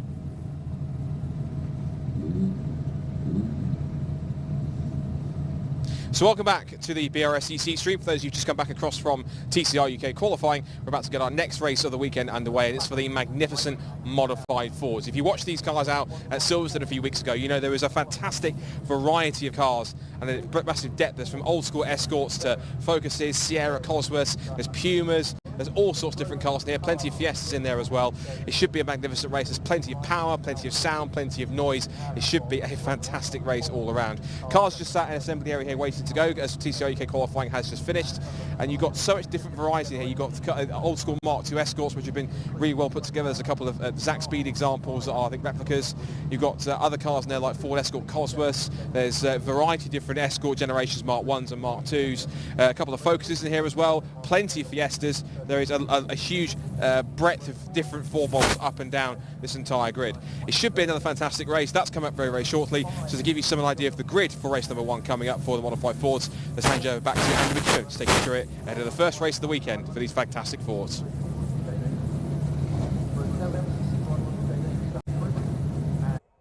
Thank you very much, Scott. Yeah, Modified Ford Series action about to get underway then here at Snetterton with their opening race of the weekend. A 15-minute race this will be, and as Scott said, they were last out only a few weeks ago on the Grand Prix circuit at Silverstone, where they produced 2 really exciting races, actually. As you would expect, the great variety of car that we've got on the grid for Modified Fords should provide some exciting action, and indeed it did, and we're expecting more of the same again here today, especially after a pretty close qualifying session. James Allen in his RS Mark II Ford Focus setting the pace with a 2 minutes 3.628, which was under 2/10 clear of Stephen Scott Dunwoody. So James Allen and Stephen Scott Dunwoody in his Ford Sierra Cosworth RS 500 sharing row number 1, very, very evenly matched. They should check out from the rest of the field though, because David Matthias and Neil Jessup are next up, and they were 3.5 seconds or so further back in pace. So top 2 evenly matched against each other, but potentially will have the pace to run away from the rest of the field. Back at Silverstone last time out, the opening race was won by Simon Light in his V8 Ford Capri. We don't have Simon on the grid here this weekend though. And then the second race was won by James Allen. So James Allen did manage to claim a victory in that second race after a good battle with Kester Cook. Kester Cook only 1.5 seconds back in his ST150 Ford Fiesta. Another driver who is not present here at Snetterton this weekend. So could see a few different names challenging. Stephen Scott Dunwoody, yes, he did race at Silverstone. He was 4th in race 1, but was then a non-finisher in the second race. So Stephen hasn't had a podium yet in 2022. Of course, it's a series, not a championship, this. So it is, we don't have to worry about championship points. We don't have to worry about any complicated maths, actually. It's just a series of races. Drivers can turn up as and when they please, and they can race if they want to, just at their favourite racetracks, or they can miss around if they have business commitments or a holiday or family plans or whatever it may be. And it means there's no pressure to rock up to every round, but of course some drivers will, and those drivers you'd expect to be the ones that you find near to the front of the grid. Now, this is a multi-class series, as I said, and the battling at the front likely to be amongst the Class A cars, actually. The top 3 on the grid all running in Class A. But then you have Class B, Class B+, Class C, Class D, and then also the super classes, which are for the even more modified Fords, Super A and Super B. So try and keep you abreast of who's doing what in the various classes when we get deeper into this 15-minute race. It is likely to be a very lively affair, and of course around a circuit such as Snetterton, the different cars, all generating their lap time in slightly different ways. That kind of adds to the fascination, really. Silverstone a few weeks ago, very much power circuit. Yes, there are technical sections. Yes, the handling came into play, certainly in race 2 when it was a little bit wet. But generally speaking, Silverstone a power circuit. Snetterton has the 2 long straights, but because we're on the full 300 layout this weekend, the handling of the cars really far more important on the Snetterton than it was at Silverstone. So you might see some of the slightly less powerful cars still able to compete near the front. And the 4-wheel drive cars as well, perhaps carrying a bit of an advantage through that technical middle section as well. The traction off the low-speed corners. So it'll be interesting to see which car comes out on top here. You'll also notice that the runyourfleet.com safety car is on the track. That is because we have a rolling start in modified Ford Series racing, so it is not a standing start, as would be tradition for most of the series. And that's, again, because, well, for a few reasons, really. Lots of these cars are not exactly fresh off the production line, and clutches can't always take a standing start, but also because you've got such a variety of cars, some front-wheel drive, some rear-wheel drive, some with V8 engines, some with 1.6 litre turbocharged engines, and they'll all accelerate at very different rates from a standing start. So, especially on a narrow circuit, such as this one, the different acceleration speeds would be sort of asking for trouble, really. So it is a rolling start. The cars now accelerate away onto their green flag lap, led by the runyourfleet.com safety car.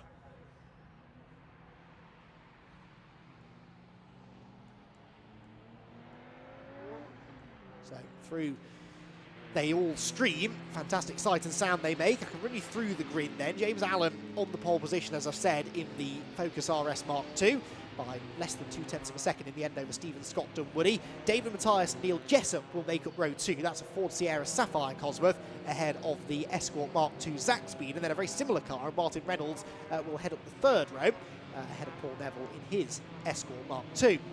Row 4 for Jack Gadd in his Escort Mark I RSR.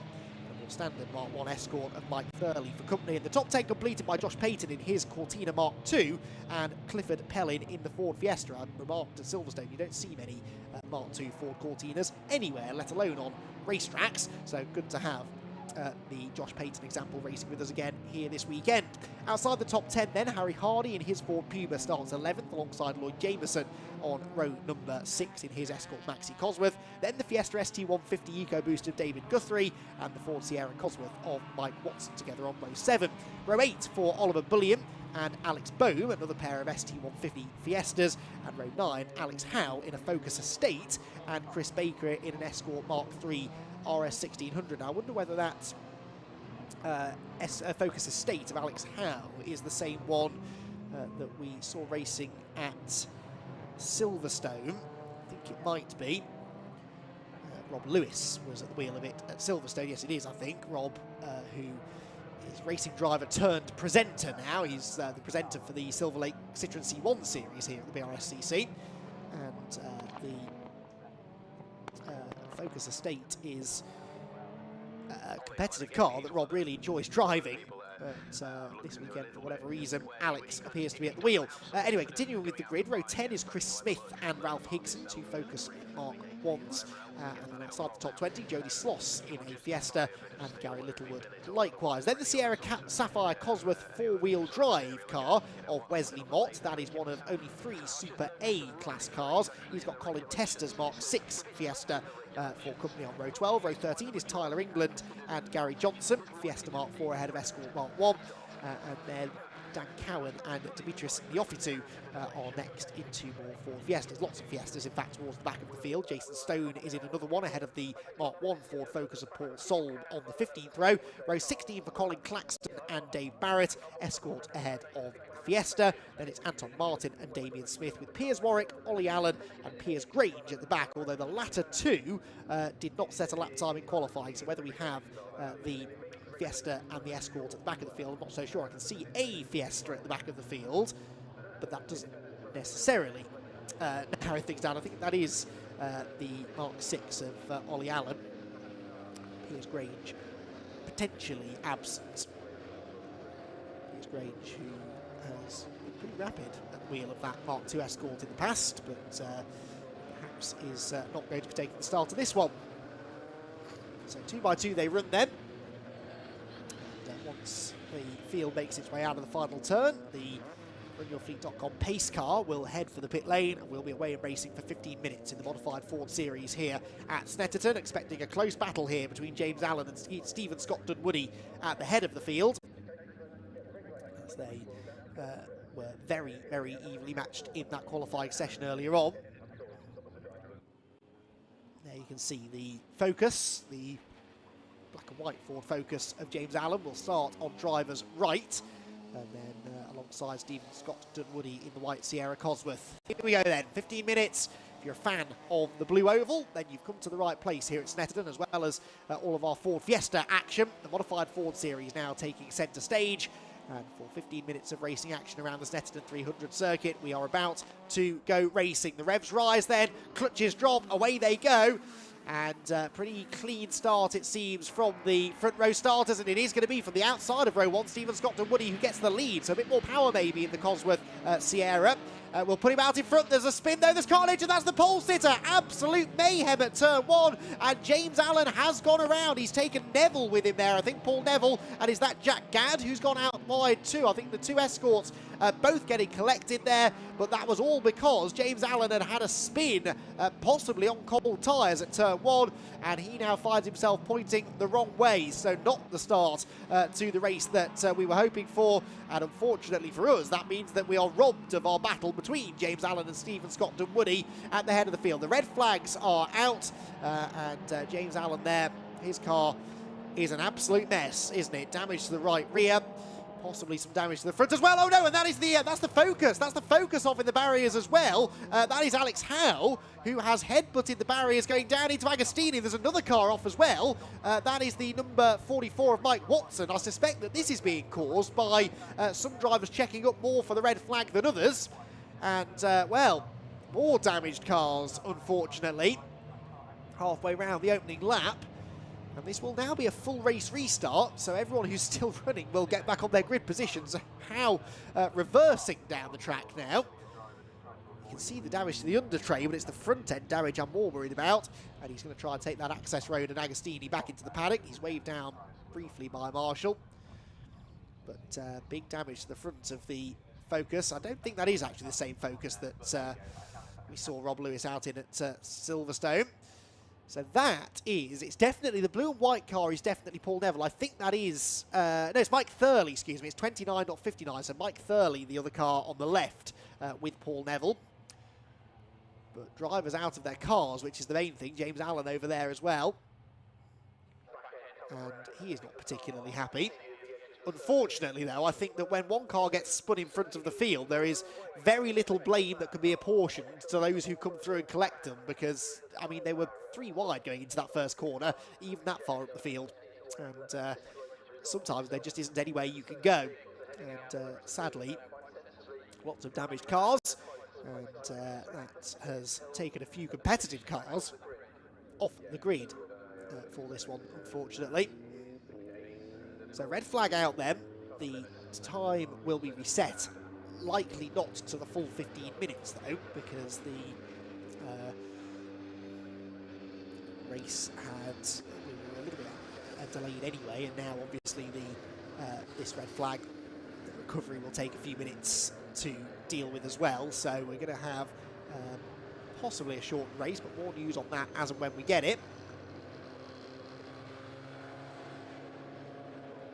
When the cars have made their way back around onto the grid, we'll start to get an idea perhaps of how long it's going to take to get the race restarted. But as I said, because we hadn't completed a lap, it will go back to original grid order, which they are not in, not even remotely, because there was a lot of shuffling going on through the half a lap of racing that we did. So it will take a while, likely, to get everyone back into their correct positions on the grid. Cars are now starting to filter through onto the start-finish straight. But it is going to take a little while, I think, to get all of this organised, get everyone where they need to be. Everyone who avoided that, counting their lucky stars, really, because could easily have caught up more drivers than it did. The secondary incident down at the run to Agostini was very avoidable, I suspect, but shame that Alex Howe has picked up quite a lot of damage there. I'm not sure whether Mike Watson's Sierra Cosworth was too badly damaged. It was on the grass, of course. So, the cars that survive are pulling back in line on the grid. Although, well, yes, no, that is the right side of the road for Stephen Scott Dunwoody. Of course, he was outside front row sitter.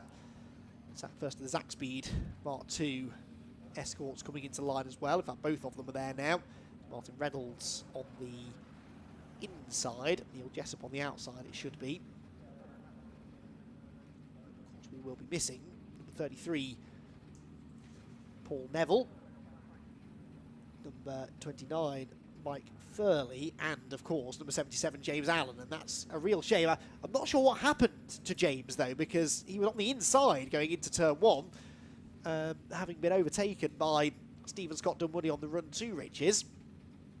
So in some way he ended up going around. It did look as though he was trying to get to the inside of Stephen Scott Dunwoody into that first turn, but quite how he ended up rotating, I'm not so sure. So they've managed to move Mike Thurley's car. Paul Neville's car in the process of being moved. And as long as there's not too much suspension or steering damage, they should be able to get the cars towed away. Bit of sweeping work to be done down at Agostini. And a bit of attention being given to the barrier that was given a headbutt by Alex Howe's Focus as well. There is the Focus RS of James Allen. Really came out of that the worst. Saw Rory Joseph's similar car get badly damaged at Silverstone as well when he ended up in the barriers on the opening lap of race 1. Always perilous though when you've got this many cars all capable of running at very different speeds, all trying to get into the first corner. Sadly, a little bit of contact was made and absolute pandemonium ensued behind. So you can see they're using the internal access road there at Riches to get the Mike Thurley car out of the way. They will perhaps try and do the same thing with these two, actually. It looks like there's a bit of a delay in getting the James Allen car onto the low loader. But that's fine, because there's also a delay in getting cars into their correct grid positions, as I suspected would be the case. Timing screen showing a 15-minute restart, but whether that actually becomes a 15-minute restart, I'm not so sure. Mentioned earlier on the classes, that there are lots of different classes depending on which car you have. Essentially, all of the cars that run in either classes A, B+, B or C are two-wheel drive Fords, up to and including cars built in 2013. It excludes vans, pickups and non-production appearance variants. Any four-wheel drive cars have to run in the super classes, so the four-wheel drive car is still eligible to run, but they have to run in one of the super classes. And there are various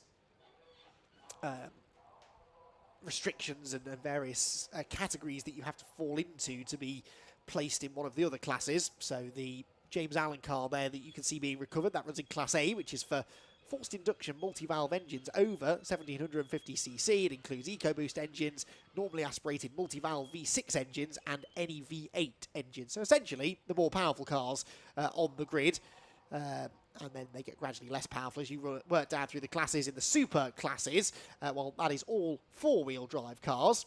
And the Super A class is for four-wheel drive cars that have the same engine capacity as Class A. And Super B is for everyone else, basically. Also includes non-Ford engines, because you can run a car, a Ford, but with a different engine in it. You just have to run in the super classes as well. But it makes no difference, really, because, as I said, you're not scoring championship points. It's all about simply coming along, trying to pick up a trophy, and hopefully going back home again with a car in one piece, which Sadly for a few drivers, it's not going to be possible this weekend, but it's doesn't really matter which class you're in. You'll be able to have a fight with people, and of course you inevitably get these situations where cars are battling with other cars that are not necessarily in their class, and that's always something that generates a lot of excitement. So James Allen's car is now on the low loader. James was being summoned over, I think, by the recovery crews. Give him a free lift back to the pit lane. Takes one more glance at his wounded Ford Focus and climbs on board the recovery truck. So, hoping this means we're not that far away from a restart procedure, which again at the moment I'm still being led to believe is going to take place over 15 minutes. This race was due to start at 3 o'clock. It is now 20 past 3. We do have a fair bit of time left in the timetable at the end of the day, though. It's quite an early finish, in theory, of about 20 past 4 today, with 2 more races still to come. You've got the Miltech Sports Civic Cup coming up next, and then the Fiestas are back out again for their second race of the weekend. I'll race again tomorrow for a third time. But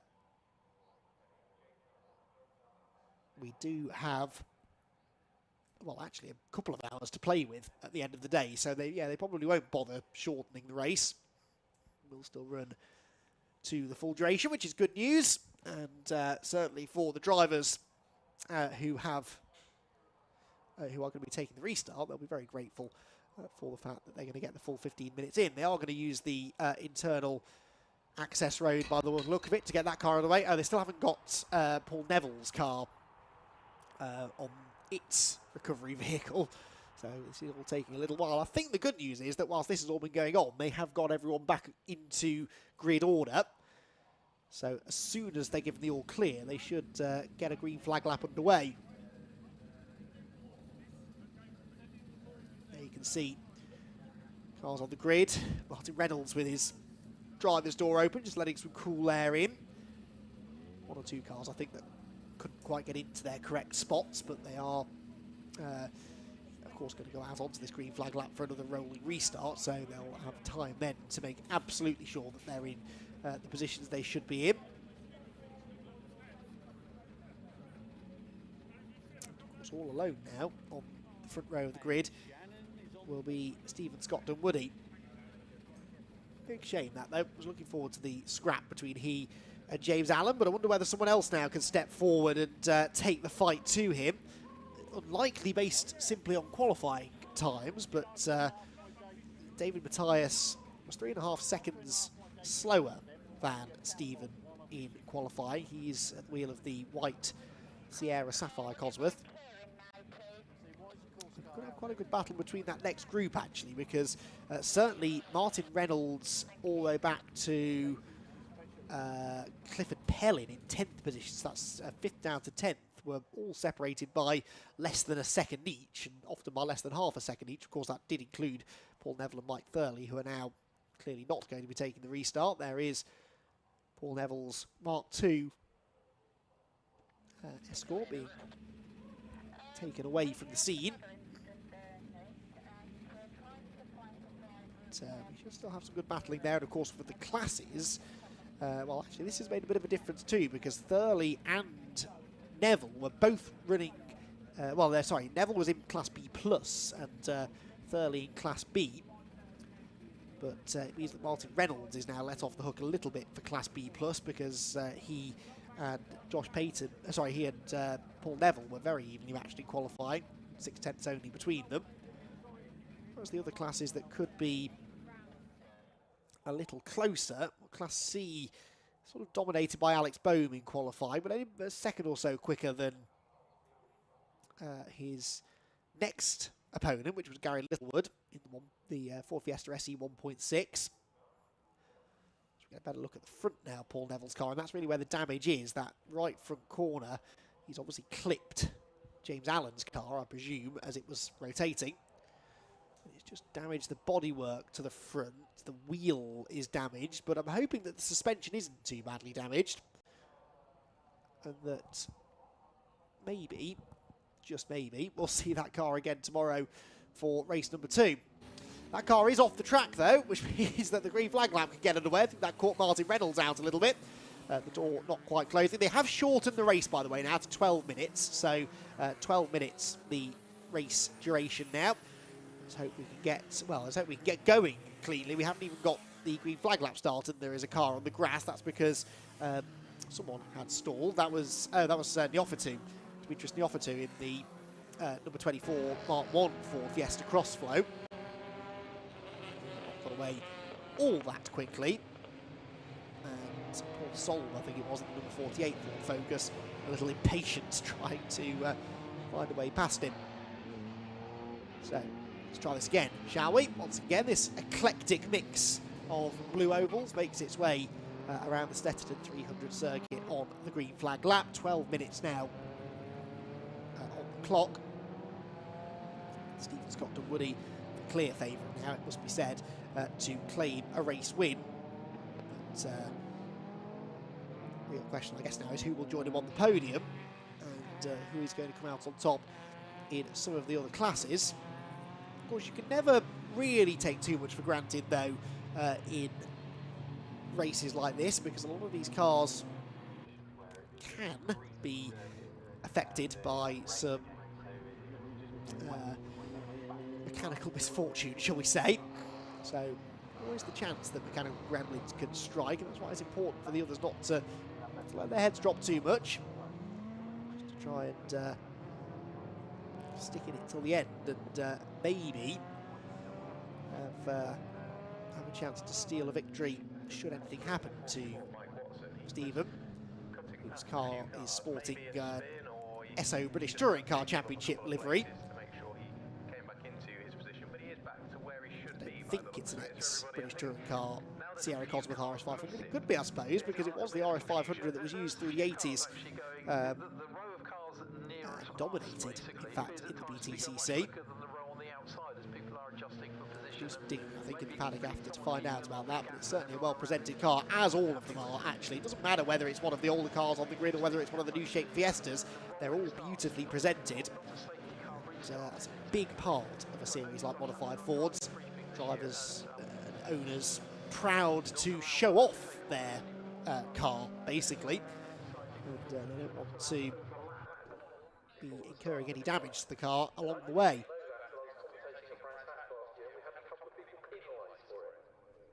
So, back there, I was just looking, that was Colin Tester at the back in the 464. Well, he's actually sharing that car with Gareth Knopp.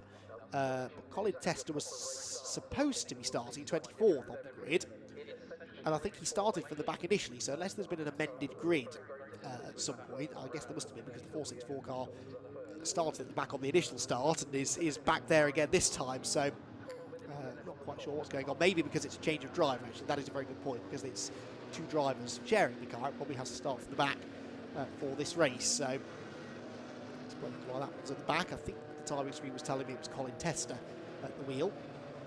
Double check that when the race gets underway, which is not that far away. Just a couple of corners before the green flag will fly once again for the Modified Ford Series.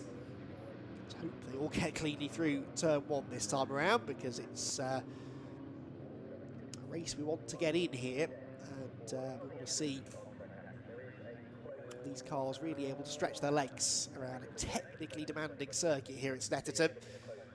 Who is going to come out on top, I wonder? Well, almost time to find out.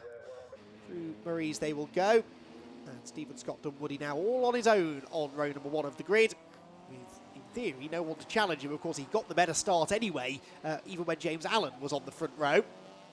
So, let's see whether or not he is challenged by either of the second row starters this time around. 2 by 2 they run then towards the timing line. And off they will go, and it is a good start once again made from the lone front row man. And Stephen Scott Dunwoody will lead them down into turn number 1. Second place taken by David Matthias by the looks of it. Neil Jessup trying to go around the outside, but slots into third, just ahead of Martin Reynolds. Then it is the Cortina of Josh Payton, who's gained a lot of places out of the initial start.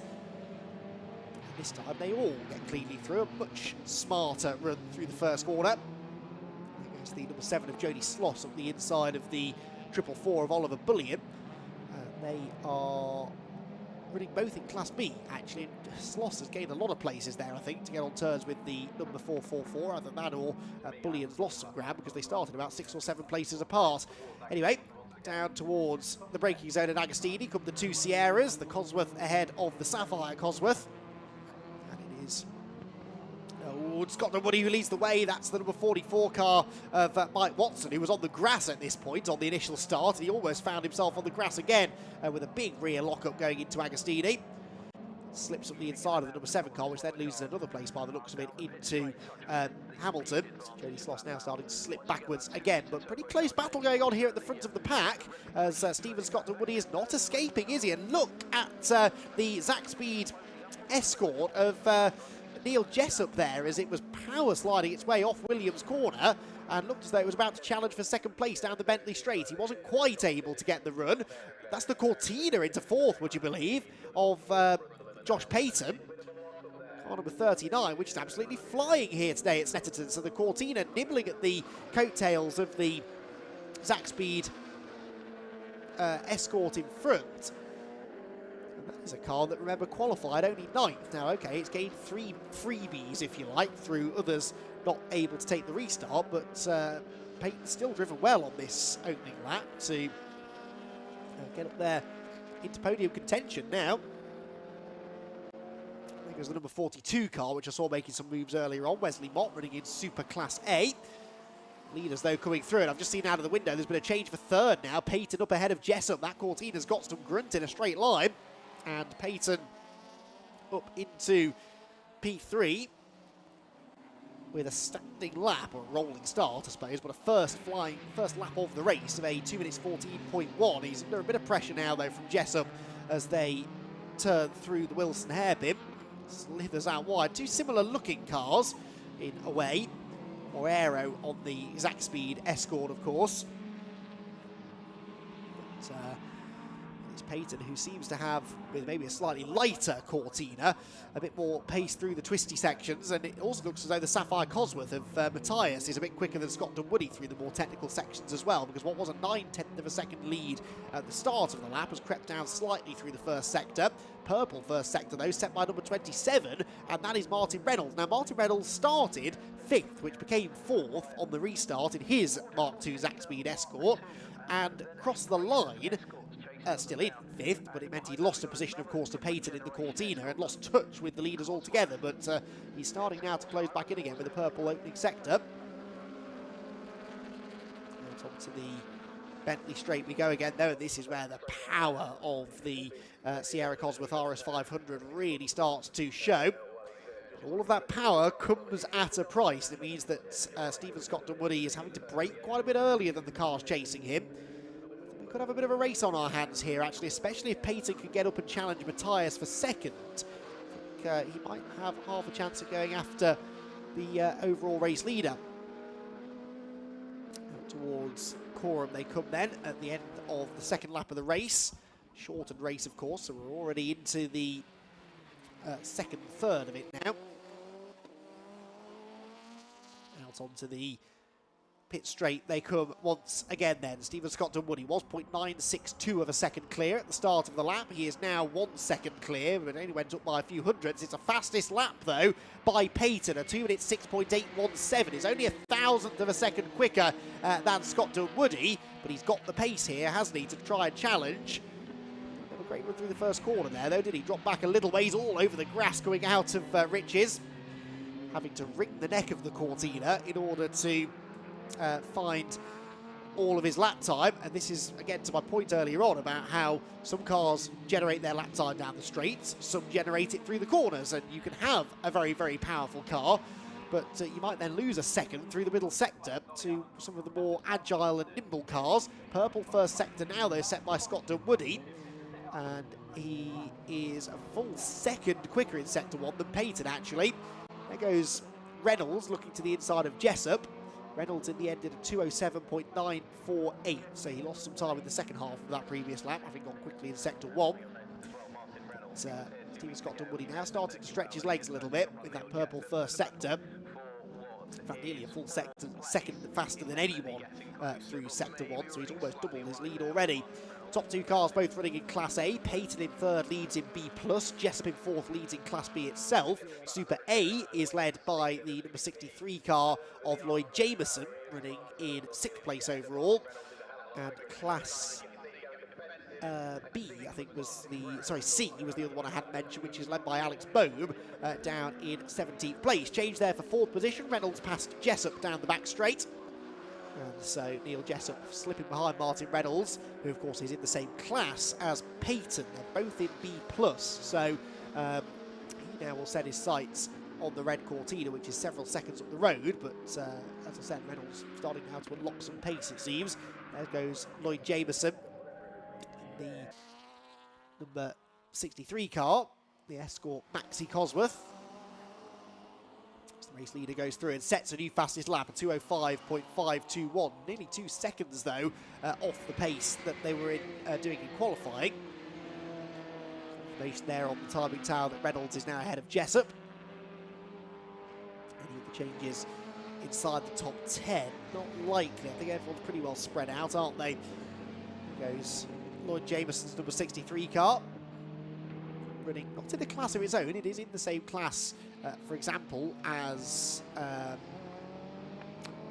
Wesley Mott, number 42, running in 10th place actually overall. He started 23rd, the 13 places gained for the Sapphire Cosworth four-wheel drive.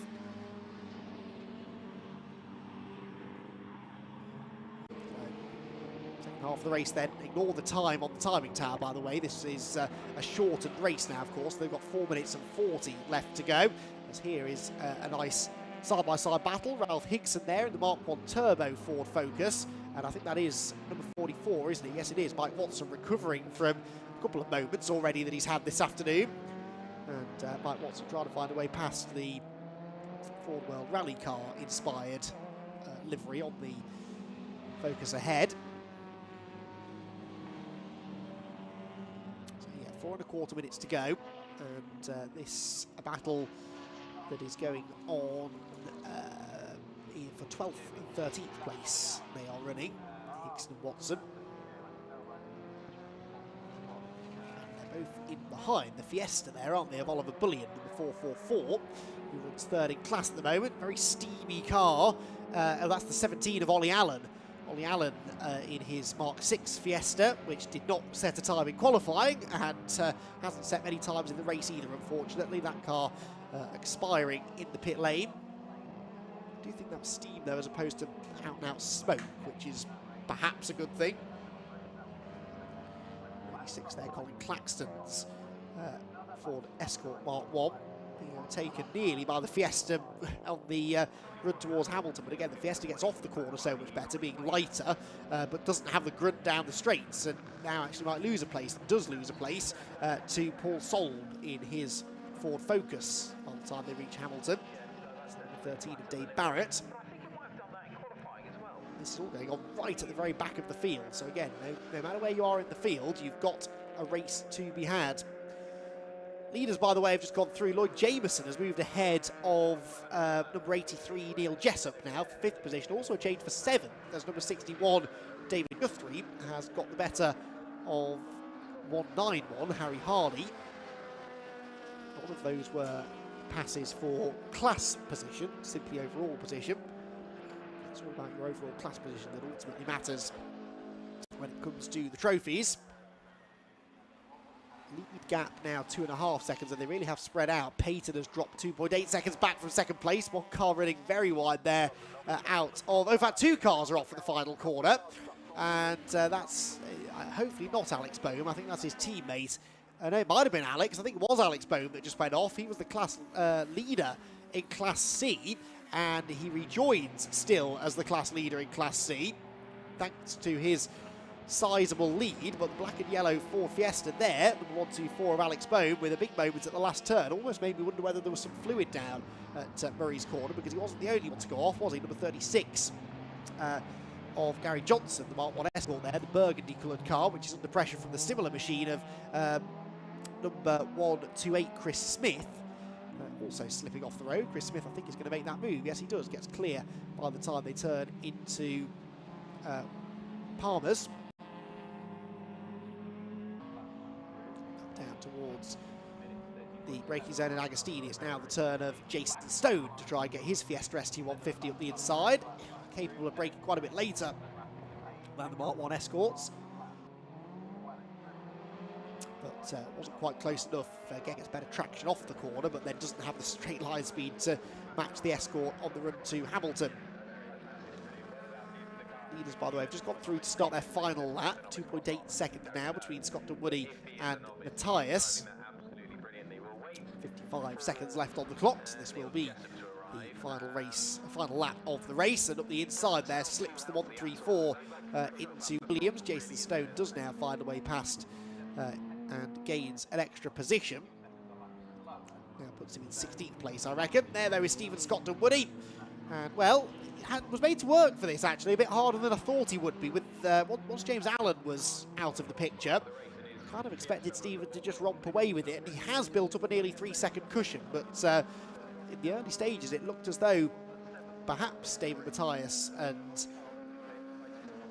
Josh Payton were going to present a real challenge, but in the end, the flame-spitting Sierra Cosworth RS 500 looks as though it's going to come home relatively unchallenged.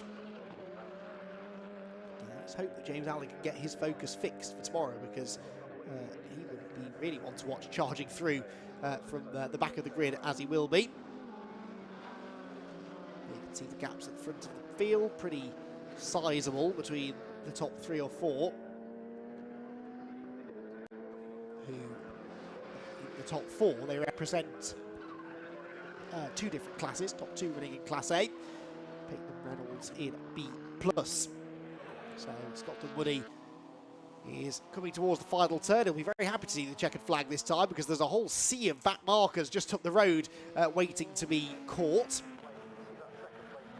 And as they come across the timing line again, to see the checkered flag this time, it is a healthy victory for Stephen Scott Dunwoody. His eventual winning margin over David Matthias is 4.2 seconds. Third place, by the looks of it, going to go the way of Josh Payton. And 4th position for number 27, which will be Martin Reynolds eventually. Here he comes now. Well, Jameson should come home in 5th. Yes, he does, and was really chasing him down there, actually, towards the end. Then a lapped car, because we're still waiting for number 83, which is Neil Jessup. Now, has Neil Jessup disappeared somewhere? He went into the final sector, apparently. But I think he should be here by now. Now, here comes Jessup. So Jessup with the Zaxpeed Escort. Oh, yes, that car didn't sound very healthy as it went past. Then Guthrie comes home in 7th. 8th position for Hardy. 9th should be number 612, Clifford Pelham. Top 10 to be completed by number 52, which is Ralph Hickson. So, as you can see, stragglers still coming through. Class winners, by the way. Class A, obviously, Stephen Scott Dunwoody. Class B plus by Josh Payton in 3rd position overall. Super A was won by Lloyd Jameson in 5th position. Class B by the ailing, seemingly, Neil Jessup, who dropped down to 6th by the flag, and his final lap was some 15 seconds off the pace. Class C, the last one I think that I hadn't told you about, well, that has not yet been won by Alex Bohm, but it should be won by Alex Bohm. Here he comes now towards the final couple of corners, the black and yellow car at the back of this train. Turning his way onto the pit straight now then, and Alex Bohm will be the victor in Class C, despite that late scare when he slid off the road at Murray's Corner. So the rest of them then filtering through. Took us a while to get there, but in the end, we did get the opening race of the weekend for the Modified Ford Series in, and they will be racing again, yes they are, tomorrow at 10:15 in the morning. So busy day tomorrow. This is only day 1, of course, of this TCR UK Brscc race meeting. We've got still another 2 races to go here today. Next up will be the Miltech Sports Civic Cup, so be sure to head over to the relevant YouTube page for that, and then back here on the Brscc's page for the Brscc Fiesta ST240 and ST150 championships, who had a very entertaining race a little bit earlier on today. We'll start racing action tomorrow at 9:40 with their third race of the weekend. In the modified Fords though, Stephen Scott Dunwoody claims the victory. Second place goes to David Matthias, third Josh Payton, fourth Martin Reynolds, and fifth for Lloyd Jameson. Neil Jessup was sixth ahead of David Guthrie, Harry Hardy eighth, and then Cliff Pellin and Ralph Higson to complete the top 10. Mike Watson, Oliver Bullion, Daniel Cowan and Chris Smith were next.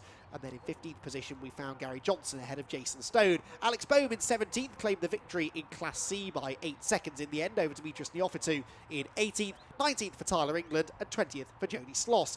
Chris Baker was 21st, then it was Colin Claxton and Piers Warwick with Paul Sol, Anton Martin, Wesley Mott and Damien Smith finishing in 27th place, the first car 1 lap down. Colin Tester was 3 laps down with problems, so too Dave Barrett, and Ollie Allen retired to the pit lane midway through that restarted and shortened 12-minute race. So modified Fords, as I said, will be back out again tomorrow as part of a busy Sunday that will also incorporate the opening 2 rounds of the TCR UK Touring Car Championship.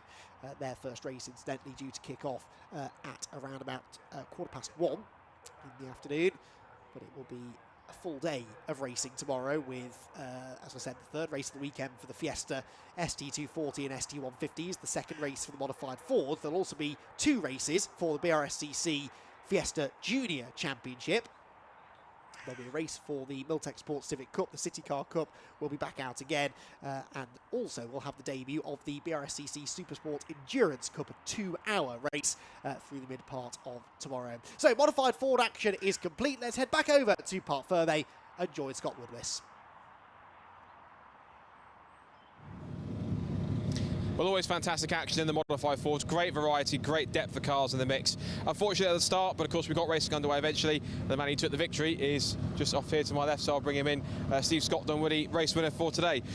Stephen, excellent job. Unfortunate about the start in the beginning, but in terms of the race itself, how was that from your point of view? Yeah, it's good fun. We were here 2 weeks ago when we broke a gearbox, and we changed to a sequential for the first time, and excellent, absolutely love it. Had to borrow some boots because my boots failed scooting here into a size too small, but thanks to Lloyd Jameson for lending me some boots, and brilliant, lovely to have a win in Fords. And just tell us about the car as well, Sierra RS 500. Yeah, it's a car me and Jack built at work. We built it during lockdown and we raced it initially in CSCC and Future Classics, but we wanted to come out and slick and race with Fords. That's where my heart is, so even though we've made the change to Fords now and we love it. Car looks in good form. You hope it'd be more the same for race 2? Hopefully, yeah. We'd love to win race 2 as well. We'll see. Good stuff. Well done. Congratulations. We'll see you for race 2 tomorrow. Thank you very much. Right, well, let's go so we can go and find second place man, Dave Matthias. Dave Matthias right here. Dave, second place for you. Decent result. How was that from your point of view? It was really good. Best race I've had in ages. Brilliant, brilliant.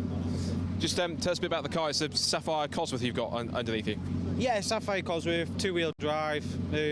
Got like an RS 500 touring car, spec engine, and yeah, it's mint. It's a bit of poke under the bonnet. Yeah, it's got 500 horse, so it goes very well. Tricky with 2-wheel drive. It's not too bad. I've been driving them since I was 16, and you just know how they're going to behave, and that's it. Used to the feeling of all that power coming through. Yeah. It's fine when it's fine in the bends really, but you just got to control the throttle. Yeah. Looking forward to more of the same tomorrow? Yeah, hopefully. Yeah, definitely. Yeah. Well, well done on the second. Hope you can try and catch this man tomorrow, and we'll see you for the race 2 tomorrow. Brilliant. Thank you. Great stuff. Let's bring Josh Payton in for third place. Podium at Silverstone, and yet again brings a little Cortina on the podium for Snetterton. He must be doing something right. Yeah, no, I a bit of excitement on the first bit, but yeah, seemed to settle into it all right, and know the lines, getting the lines a bit right, and car seems to be performing a bit better now, steering in a bit nicer and stuff. So yeah, really enjoyed that. It's one of the more unique cars in the group. We don't often see Mark II Cortinas come out. It looks like it's quite special. Just talk us through quickly the build and how you came to getting it to this spec. So it's basically all Mark II Escort sort of running gear, like 6-linked, Atlas axle, front suspensions all Mark II Escort. So it's a good basis to start from because they're really good handling cars anyway, and just sort of based it all on setting all up like an Escort really, and just wanted to be in something a bit different. It is definitely different. And how great is this to be part of a grid that's got so much variety on it? You've got two Sierra Cosworths, you've got Cortina, there's Pumas, there's Fiestas, Escorts. Welcome back everybody to Snetterton, where the opening round of the Miltech Sport Civic Cup is upon us. It's good to be part of, to be fair, and everybody's very supporting and enjoys it, so it's all good. You try and keep up with these two tomorrow? Oh, I'll try to, they're quick. Bit of turbo power under these guys. Anyway, congratulations on third. I think it's your second podium in a row now, so congrats and fingers crossed you can do it again tomorrow. Thank you very much. Good stuff, well done. So there's our top three for the Modified Ford Series first race. Stephen Scott Dunwilly with the victory. It's Dave Mathias in second and Josh Payton in third. Congratulations to them. They'll have another race tomorrow. Now, for those who want to watch the Civic Cup qualifying session, you'll need to switch over to the Civic Cup YouTube channel. So qualifying, I mean the race one for Civic Cups. You need to go switch over to the Civic Cup YouTube channel. So if you go head over there now, things will be getting underway very, very shortly. For those who are sticking around here, there was a bit of a break in transmission here. It was probably on that side, but when we get back going again, we've got one more race on this channel here, and that's for the second AirTech Motorsport Fiesta ST240s and final detail ST150 challenge. That'll be out later on after the break, after Civic Cup. So stay tuned for that. If you want to watch the Civics, head over to that channel, and we'll see you back here in a little while for the last race of the day here at Snetterton.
Welcome back to the Brscc live stream. As you can hear in the background, the Civic Cup race is just about to finish.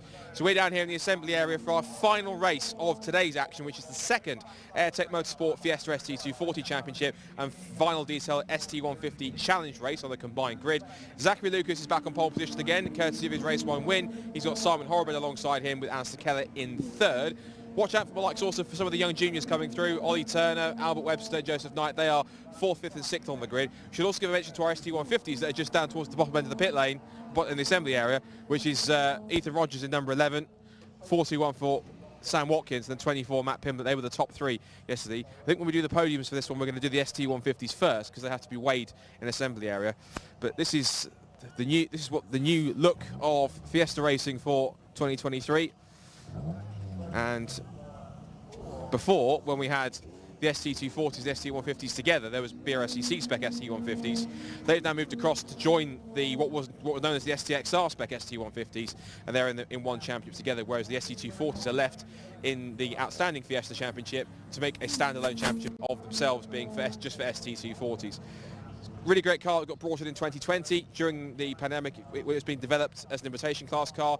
First came in as a class of car for points in 2021. We've had 2 Fiesta ST240 champions in Rob Smith and last year in Jensen Brickley. Jensen, of course, has gone on to TCR UK for this season, which is great to see. And of course, we've got Rob Smith, who's done all sorts, including Le Mans and many other different championships. And I was talking on the grapevine to Rob. We might possibly see his son, last year's Fiesta Junior champion Sid, maybe pop out in that car once or twice, potentially. I was looking at that side. ST150 is also looking fantastic too.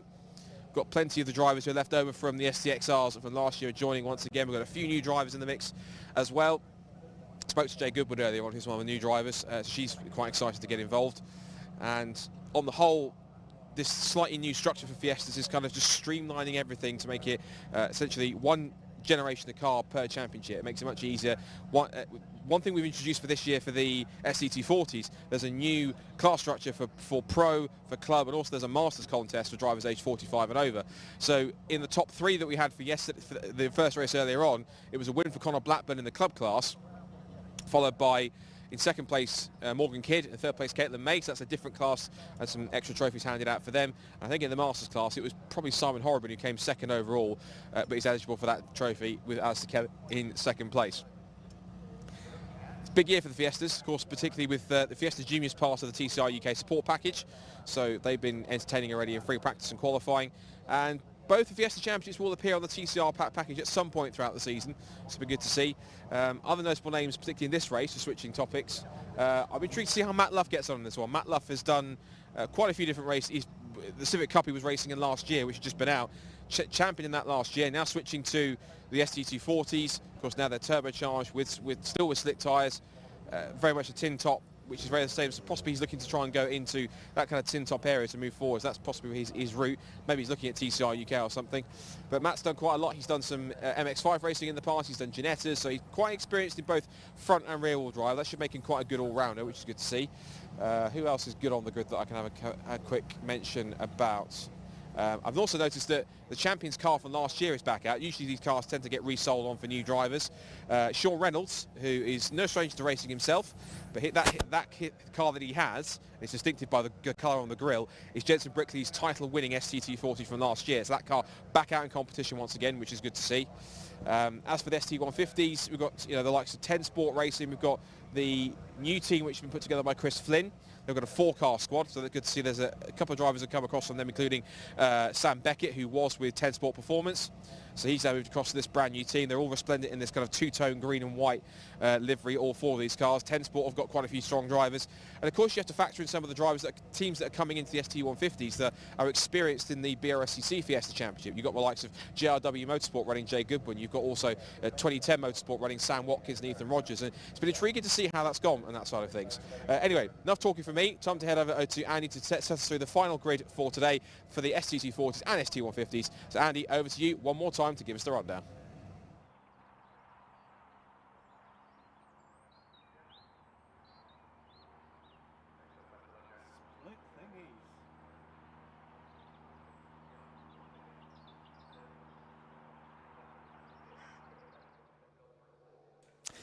Well, welcome back everyone to the Brscc here at Snetterton, where we have one more race to bring you here today. It is the Brscc Fiesta ST240 and ST150 Championships. They had their first race earlier on this afternoon, and it was a really good race, as we sort of expected. I think we're in for a great season of racing, actually, in these two championships. It is going to be very competitive, a number of drivers capable of winning races, and I don't even think we saw all of them at the very sharp end of the grid earlier on. It was a race that was won by Zach Lucas. That isn't a huge surprise. Zach Lucas, one of the more experienced drivers, returning to the championship, third place in the 2022 campaign. Simon Horrobin came home second, and Alistair Kellett, runner-up last year in the championship, finished in third, and those three were very close together for the whole race. What was starting to happen at the end of the race, though, is they were being caught by Oliver Turner and Albert Webster, both of whom are making their debuts in the top class of Fiesta racing this year, and they could well make this a fully fledged five-way fight for victory. So going to be a really interesting battle in the ST240s. In the ST150 class, Ethan Rogers dominated, led every lap from pole position. Second on the road was Sam Watkins, but Sam Watkins was disqualified after the race for an eligibility issue. So that means that second place now goes to Matthew Pimlott, and on the podium, Thomas Aiken, in what I believe might be his first race in the category. So really, really good effort that from Thomas Aiken, inheriting a third place, but it's a third place nonetheless, and he'll be hoping for a repeat of that here this afternoon. Bit of clean-up work to be done after our Miltech Sports Civic Cup race that's just been completed here at Snetterton, with the rally stage now being reconfigured back into a traditional tarmac racetrack at Palmer's. We had a lot of dirt and dust and debris that got spread on the track there in the early stages, caused absolute carnage when the cars next came to that part of the circuit, and thankfully that has now been cleared away by the hard-working marshals and Snetterton circuit crew, and so it won't be too much longer, I don't think, before we get cars heading out onto the track. So as I said, Zach Lucas was the winner of the race earlier on today. Other stories, though, from that race, well, we had a good battle, actually, behind the leading group between John Cooper, Gary Miller, and reigning Civic Cup champion Matt Luff. I'm sure was watching that Civic Cup race with interest from the assembly area. Those three very evenly matched. Expect them to continue that battle again in this one. We also lost a couple of the ST240s earlier on, or at least they had delays. Spencer Stevenson finished 2 laps down, but had initially qualified 4th on the grid. So Spencer Stevenson, one to watch, definitely, car number 12, coming from the 8th row of the grid towards the back of the ST240s. He did finish, but nowhere near as high as he should have been after a visit to the pit lane. Saw him lose a couple of laps. Of course, within the ST150s, the two we need to watch out for are the two on the back row. Number 96, Sam Beckett, and number 421, Sam Watkins. Sam Watkins disqualified from the previous race. Will start off the back this time. Sam Beckett was a non-finisher, retiring to the pit lane in the relatively early stages. Didn't quite catch why that was, but Sam Beckett, we know, has better speed than that, because he qualified 6th on the ST150 grid. And I actually thought that was a little bit further down than he probably could have been. So expect both of the Sams off the back row of the grid to march their way towards the front. So cars now being released then out onto the grid. And the green car of Zach Lucas looking for a double victory then. Didn't lead the entirety of race 1. He started from pole position, but Simon Horrobin actually pipped him into the first corner, and if it hadn't been for a mistake on cold tyres for Horrobin at Hamilton corner on the opening lap, it may well have been Zach Lucas who... Sorry, it may well have been Simon Horrobin, I should say, who went on to win the race, because that gave the lead back to Lucas, and from that point on, they were latched together, those top 3 cars, but no one quite able to make a move on each other. I say they were latched together from that point on. It took Alistair Kellett in third a little while to get to them, because he had to start from 6th on the grid in race 1. He was 4th by turn 1, but got stuck behind Fiesta senior rookie Joseph Knight for a number of laps. By the time he got past Joseph, the leading 2 had pulled away a little bit, but it didn't take long for our runner-up in last year's championship, Alistair Kellett, to catch them up. So they'll be hopefully having a resumption to that battle again. And as I said, I think there's every chance that Ollie Turner and Albert Webster and Joseph Knight could actually join in the party at the front as well. Joseph seemed to fade a little bit through the second half of the race. It's possible that he was simply running out of tyres. Of course, these ST240s running on slick racing tyres, and that means that you do have to manage the tyres a little bit. You can't just go hell for leather the whole time. And so Joseph Knight perhaps still learning that. He was pushing very, very hard in the early stages, and maybe that is what led to his pace fading in the second half. Not so sure, but I'm sure he may well tell us differently if he makes it onto the podium this time. So just waiting, I think, for a bit of clean-up to be done, and perhaps the back of the grid is not yet quite in place. But fingers crossed we'll have the green flag lap underway in the next moment or so. And yeah, place your bets, everyone, because the entire group at the top of the grid could be contenders in this second race of 3 for the weekend. It's quite a strange timetable for the Fiesta seniors, as we call them, because they've got their 2 races in a qualifying session today, and then their 3rd race is very early tomorrow. It's the first race of the day, so they'll be out of here well before lunchtime. This is how they'll line up, though. It is Zach Lucas on pole from Simon Horobin alongside. Then Alistair Kellett will be 3rd, and then Ollie Turner in 4th position, with Albert Webster and Joseph Knight lining up together on row number 3. Row 4 for John Cooper and Gary Miller, with Matt Luff and Connor Blackburn completing the top 10.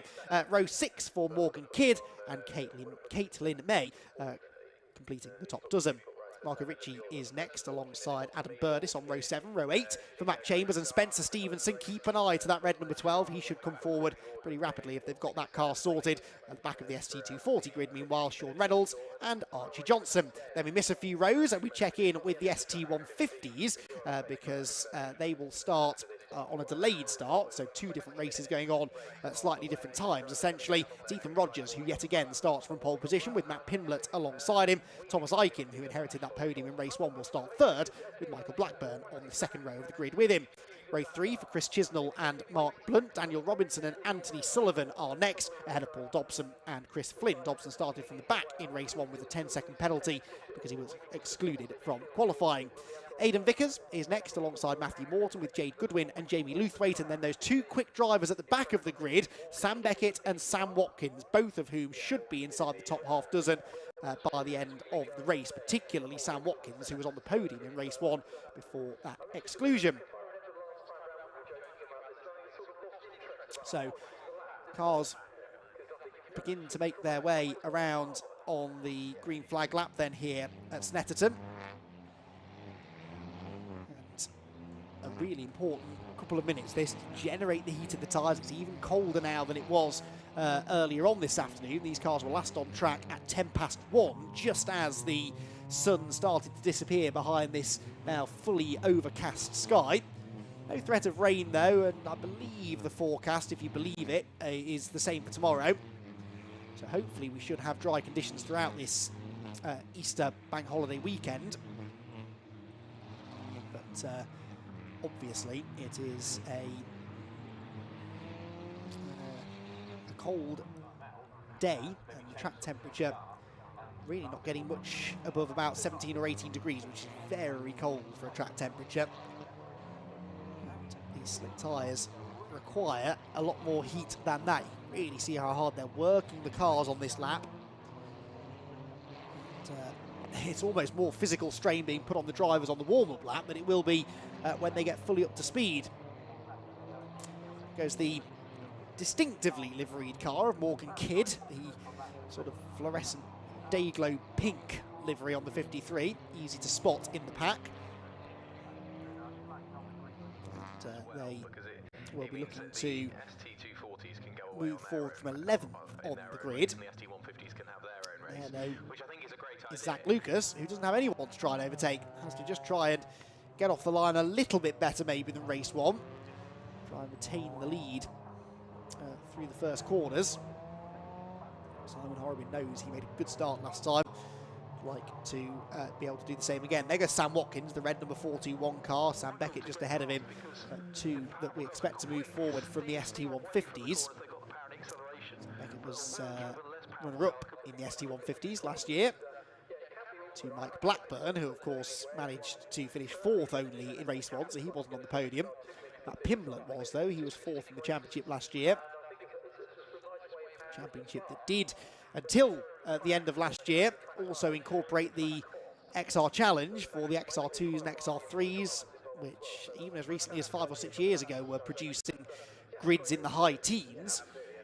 But those cars that were built in the early 80s, it's becoming increasingly difficult now to find spare parts for them, and so the numbers were dwindling. The decision was taken to really embrace the ST150s within the XR Challenge, and now to incorporate that into the Fiesta Championship, which is a logical step really, because the ST240s were clearly going to massively outnumber the ST150s. Most ST150 drivers had planned to move into the 240s for this year anyway, and the Brscc had another championship that was essentially made up almost entirely of ST150s, so they combined the two series to give us this super grid of 30 plus cars. I think we had 33 start the opening race, hopefully the same again in race 2, because whilst we had a few non-finishers, they were mechanicals as opposed to accident damage. And yeah, certainly a sensible move, I think, to combine these two. It certainly gives us an even better spectacle. Not that the ST240s ever leave us wanting for action, but if ever things do quieten down, you can be sure there's something going on in the 150 class. And for those spectators trackside, of which there are many again here today, a good crowd on hand at Snetterton, they get to really enjoy the best of both worlds, with 2 separate races going on at the same time. Not sure if that's Jensen Brickley's old car that Archie Johnson is at the wheel of. Certainly has a similar look to it, doesn't it? Jensen Brickley, who was champion in the 240s a year ago. And he has now moved on into the TCR UK ranks with decent success, actually, qualifying just outside the top 10 for the first TCR UK race of the season that will take place tomorrow afternoon. So we are getting the cars gridded up now then, ready to go for our second race of the weekend in the Brscc Fiesta ST240 and ST150 Championship. Zach Lucas, the green car on the left, Simon Horrobin, the grey and orange, alongside him. Will Horrobin beat him into turn 1 this time, I wonder? And you've got row 2 for Kellett and Turner. Ollie Turner, definitely an exciting driver to watch in this race, starting a little bit closer to the front now. He started 8th in the previous race and finished 4th. If he makes the same sort of progress this time, you'll be surprised to hear, he should win the race. I'm sure it won't be quite that straightforward for him. Back rows of the grid just moving into position. 20 minutes on the clock. Round number 2 of the Brscc Fiesta Championships about to burst into life here at Snetterton, with Zach Lucas aiming to convert pole position into the lead at Rich's corner. 5-second board is shown. The eyes now turn to the starting gantry, and when those red lights are extinguished, we'll be away and racing. Out go the lights now, and it's a very even start, actually, from both front row starters. A great start made by, I think that was Gary Miller from the 4th row of the grid, breaking through in the red number 42 car. But will it be Lucas or will it be Horrobin who lead at Rich's corner? It's going to be Lucas. Horrobin does a really good job, actually, to slot into line between the race leader and Alistair Kellett. The ST150s burst off the line as well now, and that is going to be a side-by-side battle into Riches between Thomas Aiken and Ethan Rogers, and it's Thomas Aiken who will have the race lead. There's a car on the grass at the hairpin though. Calamity down at Wilson again. That was 15 and 152. Marco Ritchie was on the grass. He collected Caitlin May, who amazingly is going to get going, but I think there is damage to the rear suspension of that car, and surely damage to the number 15 as well. The ST150s get through the hairpin slightly more cleanly, and it is Aikin who will lead the way. So Thomas Aikin having a brilliant weekend. He's already managed to snatch a podium in race 1, and now he's into the race lead in the early stages of race 2. That is Caitlin May's car. There is damage to the rear suspension. Interestingly, the right rear seems to be the one that's deranged, the left rear, right as we look at it, even though it was the other side of the car that was hit. But anyway, clearly done some damage across the whole rear axle. Side by side between Michael Blackburn there, number 55, and number 83, Chris Chisnell, yes. And they've also got Sullivan right behind.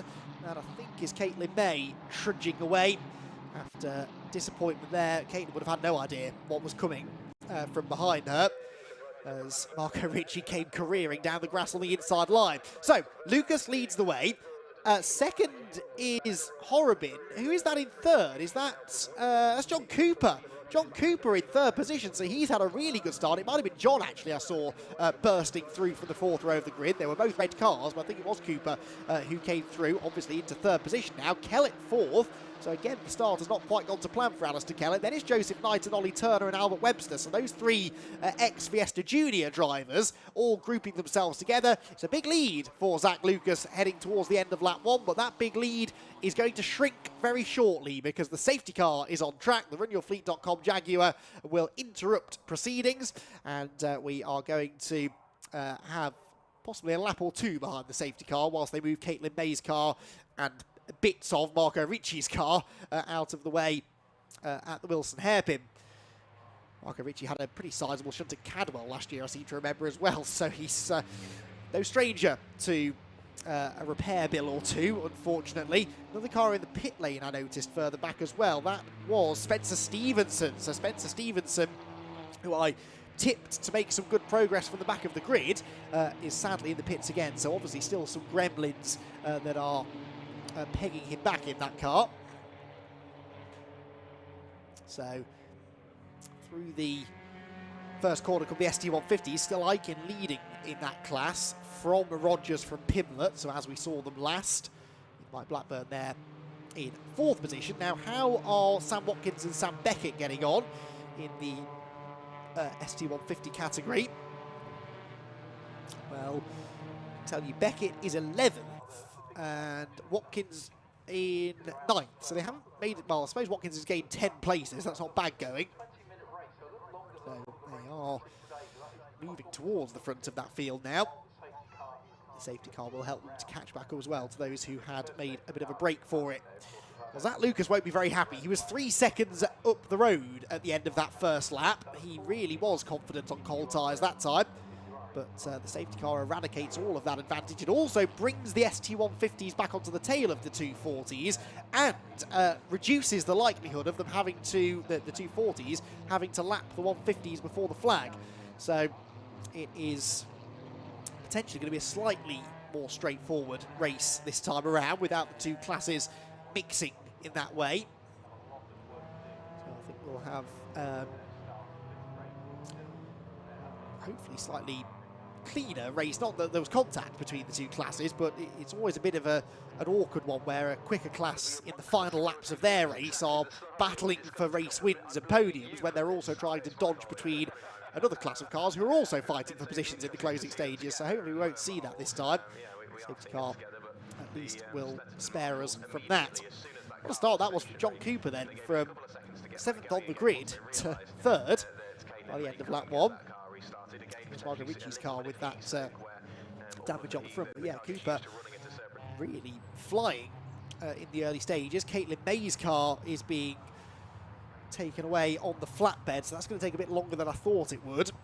Wondered whether maybe they might just try and pull the car up against the barrier because it's a long way off the road then, but they've decided they're going to try and recover it properly. Caitlin, I think, perhaps has got back in the car now to assist them with it, has she? Yeah, looks like she has. Recovery crew's just leaning in to chat with her. So the luckless Caitlin May, who, as I said, had no part to play really in her own demise from that race.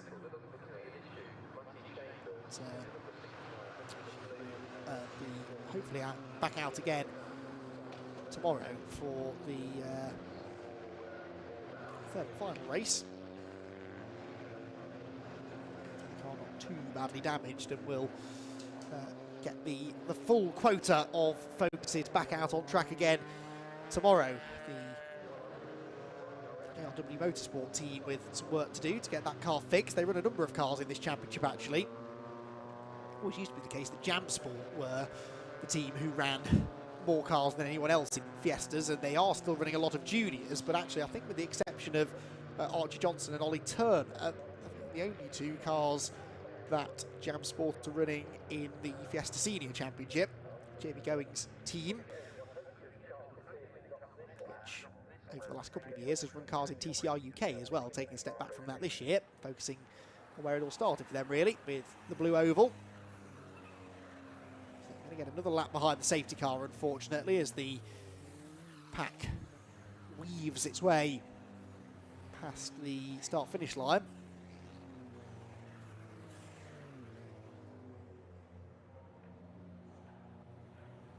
There, the ST150s make their way through as well. Thomas Eichen will be probably quite grateful for this safety car, because means he's not having to worry about defending from the runaway race winner earlier on in 150s, Ethan Rogers, who simply couldn't be caught, and you do wonder whether he, whether Thomas Eichen will be able to keep him behind for a full 20 minutes of racing. Not doubting Thomas's ability, but we don't really know how he stacks up against Ethan.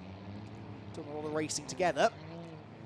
That's going to be a fascinating battle when we do go racing again. I also spotted Spencer Stevenson's car at the very back of the ST150s, still on the lead lap. So after a pit stop, he's still on the lead lap and should therefore be able to pick up a few more positions before the flag.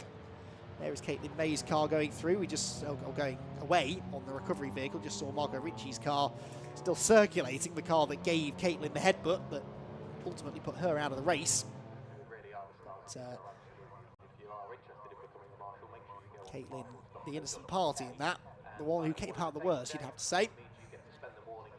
Hopeful that we'll go racing this time there, because we know that they can pull the recovery vehicle onto the internal access road there. Actually, no, they can't necessarily from Wilson, but even so, they can follow the field around to this part of the track and use one of the two back entrances to the paddock to get the car out of the way. So we should be able to go racing this time. If we do, it will be almost exactly halfway through the race, I would have thought. 11.5 minutes to go at the moment. By the time we get back round, it'll be about 10 minutes to go. It's a short, sharp sprint to the flag then for our Fiesta drivers, as the number 84 car flashes its lights at us. Anthony Sullivan. And Anthony Sullivan running at the moment in 6th position in the ST150s. Itching to go racing again, see if he can improve on that. To Williams then, down along the Bentley straight again. You're going to see the lights out on the runyourfleet.com safety car this time. Let's hope so. They're still illuminated for now. They will go off at the beginning of the final sector if they're going to. Let's hope that's what we see. We're going to want to see a good 10 minutes of racing at least from the Fiesta Championship. They're not exactly that bunched together, are they? So perhaps not under the impression. No, we're getting the message on the timing screen that the safety car will be in this lap. So we're going racing again this time. And the field needs to bunch itself back together a little bit more if that's the case, because otherwise the leaders are going to steal a march on them immediately. So we'll be probably just under 10 minutes to go, actually, by the time they get around here. The car's just turning their way into Coram Corner. There is the safety car. Zach Lucas is not bunching them up. He's gone early. Look at that for a restart for Zach Lucas now. Is he going to catch the safety car too soon? I think he might just have judged this to perfection, actually, as they come out of Murray's Corner. Oh, yes, absolutely perfect, that from Zach Lucas. You're not allowed to overtake the safety car if it's on the racetrack, but I think it was just beyond the pit entry merge there at the point at which Zach Lucas went through. So that was perfectly judged. He is 1.6 seconds clear at the restart already. Brilliant stuff. So Lucas leading them. Horobin second, Cooper third, Kellett fourth. That's the fight for second there between Horobin, Cooper and Kellett. And Kellett again will be frustrated that he's not immediately attacking for the lead here. Further back, Matt Luff diving up the inside. That was a nice move made against the number 42 of Gary Miller. who gives him almost a bit of a tap in the tail on the exit of the turn. But Luffy through into 8th spot now. Finished his debut race in the championship in 9th, and he's doing one better already now in race 2. Second place battle down towards Agostini, and here comes John Cooper, not content with 3rd. He wants to go for 2nd place, doesn't he? On the brakes they go. The car's squirming around as the ABS kicks in the heavy braking zone. Joseph Knight there, the yellow car, the black car is Ollie Turner as well. So 5 of them grouping themselves together now to begin fighting over the lower podium places. Through Hamilton into Oggies, and Cooper now turns from attack to defence to try and keep Alistair Kellett behind him. Oh, that is Sam Watkins. That's Sam Watkins, who started from the back of the grid, and it looks as though he's pulled off there rather than gone off. And so Sam Watkins, unfortunately, having a weekend to forget, isn't he? The 2010 racing driver. Oh, well, is he pulling off? He's getting going again maybe now. Maybe just finding a slightly safer place to stop so that we don't have to have another safety car interruption. 8.25 minutes to go. It's all about the fight for 2nd, isn't it? Because race leader Zach Lucas has simply checked out. Matt Luff and Gary Miller, meanwhile, still battling away over 8th position. And Luff on the inside line defends it this time into Brundle and Nelson. And does he succeed in defending it on the exit? I wasn't quite sure there for a second. Looked like Miller was getting up the inside, but Luff will keep him at bay. Just understeers a bit wide again. Luff struggling a bit with the extra power of the Fiesta compared to his Civic. It will take him a while to get used to that. That is Ollie Turner all out of shape. He's on the inside of Joseph Knight. That is what you call an aggressive move. And Joseph Knight ends up on the grass on corner exit. Albert Webster now gets the run and goes past him as well. And the 2 former Fiesta Junior sparring partners both go after the former Fiesta Junior front runner, Ollie Turner. Up towards turn number 1 they go again. And very lively racing for podium places there, but Ollie Turner was almost out of control actually going into Murray's. Did well to avoid contact with Joseph, who I'm sure will not see that side of things. So that now sort of frees Horrobin, Cooper and Kellett to continue their battle for podium positions, because Ollie Turner came across the line 1.3 seconds back. Webster, by the way, just set the fastest lap of the race, so he picked up a place thanks to the squabble ahead of him, and also set a new fastest lap.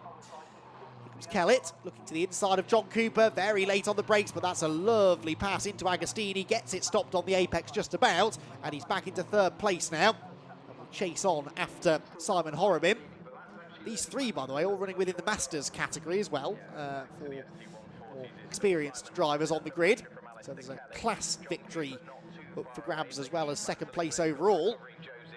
But I'm sure they're not really thinking about that right now. They all want to try and finish as high up the order as they possibly can. Race wins are the target, and so is the championship. There is Thomas Eichen, meanwhile, still leading in the ST150, so we're a couple of laps into the restart now, and Ethan Rogers has not found a way through. Matthew Pimblett is still there in 3rd, the turquoise fronted number 24 car, with in 4th position Chris Chisnell and Mike Blackburn in 5th, but Ethan Rogers, who escaped up the road pretty easily, it seemed, in race 1, not able to do the same in race 2. Thomas Eichen did start 5th in race 1 to finish 3rd, so he's started a lot closer to the front of the field this time, but got a rocket ship start and was really confident on cold tyres to claim the race lead. Meanwhile, back to the 240s, Alistair Kellett now starting to harry Simon Horrobin. I don't think he's going to have time to catch the leader either way, but if he's to have any chance of going after Zach Lucas, he really needs to try and clear Horrobin now. He's had a good exit from the final turn. He'll get a bit of a slipstream past the pits as well, but Riches is a bold place to try a move in these cars. You don't do a lot of braking into turn 1. It's all about carrying the speed through it and really trying to set up for a move into the Wilson hairpin. But Kellett does have a look to the inside. The rear of Horrobin's car, not for the first time today, looking a little bit leery, but he carries more speed through the turn than Kellett, because Kellett was going in on that inside line. Further back, there are problems, I think, for Ollie Turner. Ollie Turner, the black car, slowing in the background, and that is from 5th position. So through goes Albert Webster to 5th, Joseph Knight back to 6th, and Ollie Turner, unfortunately, looks as though his day might be done. Matt Luff and Gary Miller coming past him as well. So that's a real shame for Ollie, starting to show us exactly what he was capable of in his debut in the ST240s. Meanwhile, Simon Horrobin and Alistair Kellett continuing their battle for 2nd.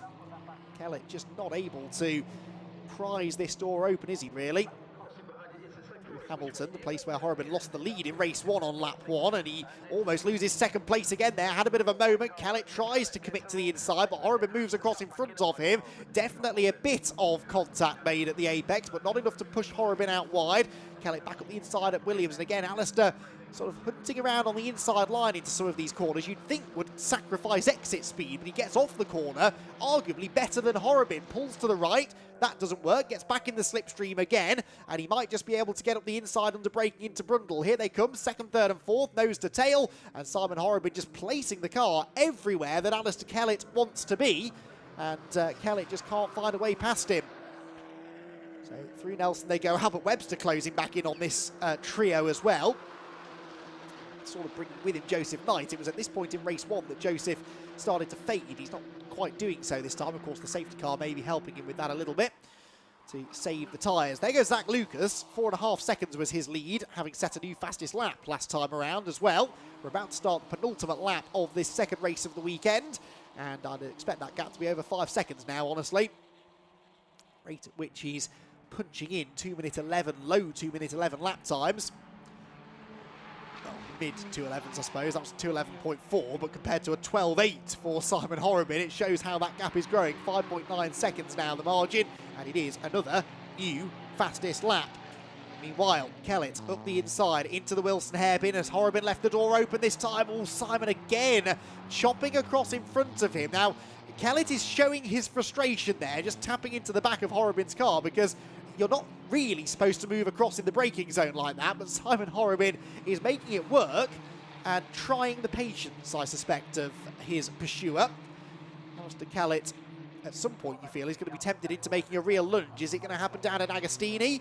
Don't think he's quite close enough. We know he's good on the brakes, but so is Simon Horrobin. Meanwhile, John Cooper defending now from Albert Webster.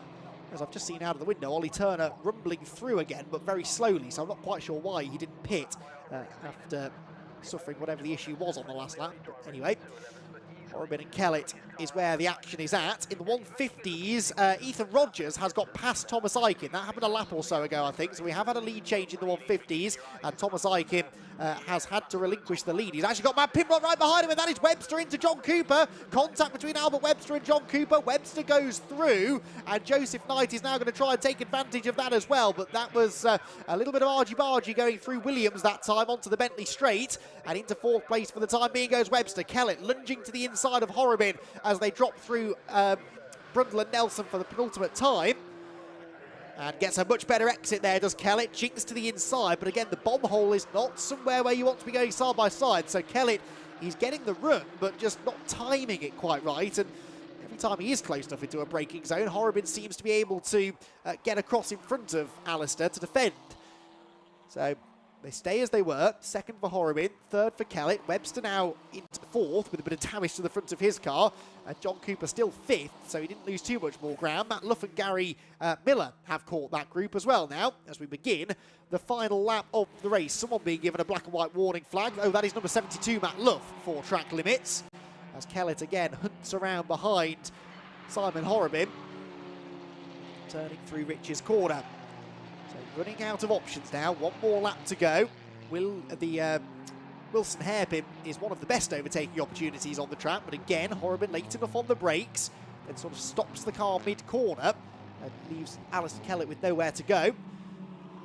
Scrubs off his momentum on corner exit, means he's not then close enough to have a go into Palmer's either, but a good exit from here could give him a chance into Agostini. I think this is where it could happen now. He's really good on corner exit, is Kellett, and yes, he is fully alongside this time, down to Agostini for the last time, and Alistair Kellett, I think, might be about to move into second position. Yes, he does. Now, can Horrobin get the switch back on the exit of the corner? No, not quite. I think Kellett's front tyres are in slightly better order right now, aren't they? And that's just allowing him to get off the corners better. There is Matt Luff, meanwhile. Around the outside of him is going Gary Miller. That also gives Gary the outside into Hamilton. They almost lean on each other, but they just leave each other racing room. And Miller now has the inside into Oggies and will go back ahead of Matt Luff. So Matt Luff back down to 8th position now. Luff again, though, looking for the switchback. Miller covers that. And there's no way through for Matt right now. The Thomas Aiken car undressing itself slightly as a bit of the windshield trim flaps in the wind, but But I don't think it's slowing him down too much. It's simply that Ethan Rogers is a little bit too quick at the moment, but really impressed by the performance from Thomas Eichen this weekend. Led much of this second race, and even having lost the lead to Ethan Rogers, hasn't dropped back too far.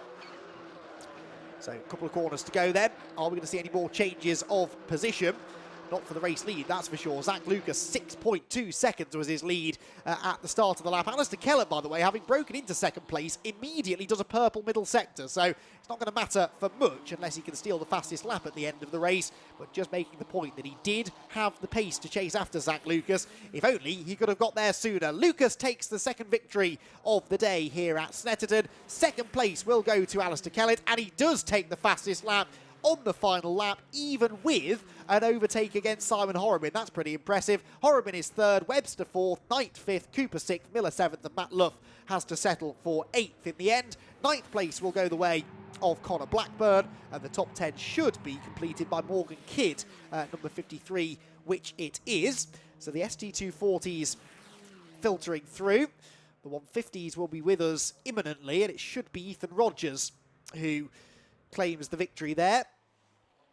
There goes Marco Ricci with his damaged, what's damaged the back of that car now as well. I'm not quite sure how that's happened. He's had a bruising race, hasn't he? Spencer Stevenson, I spotted in the background going slowly again. He had actually overtaken the ST150s a couple of laps ago, but drops back behind them again now.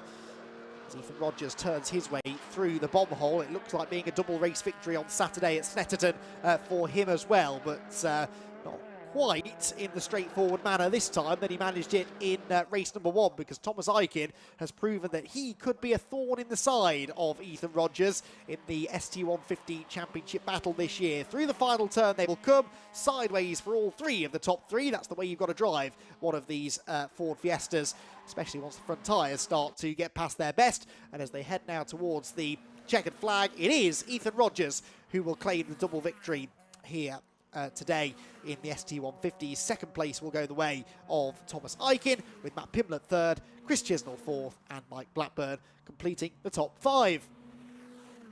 As the ST150s come through, they saw Spencer Stevenson's ailing ST240, and in fact, was he a lap down by the end? I think yes, he did. He must have been back in the pit lane. In fact, he pitted twice during that race. Ollie Turner never did pit, incidentally.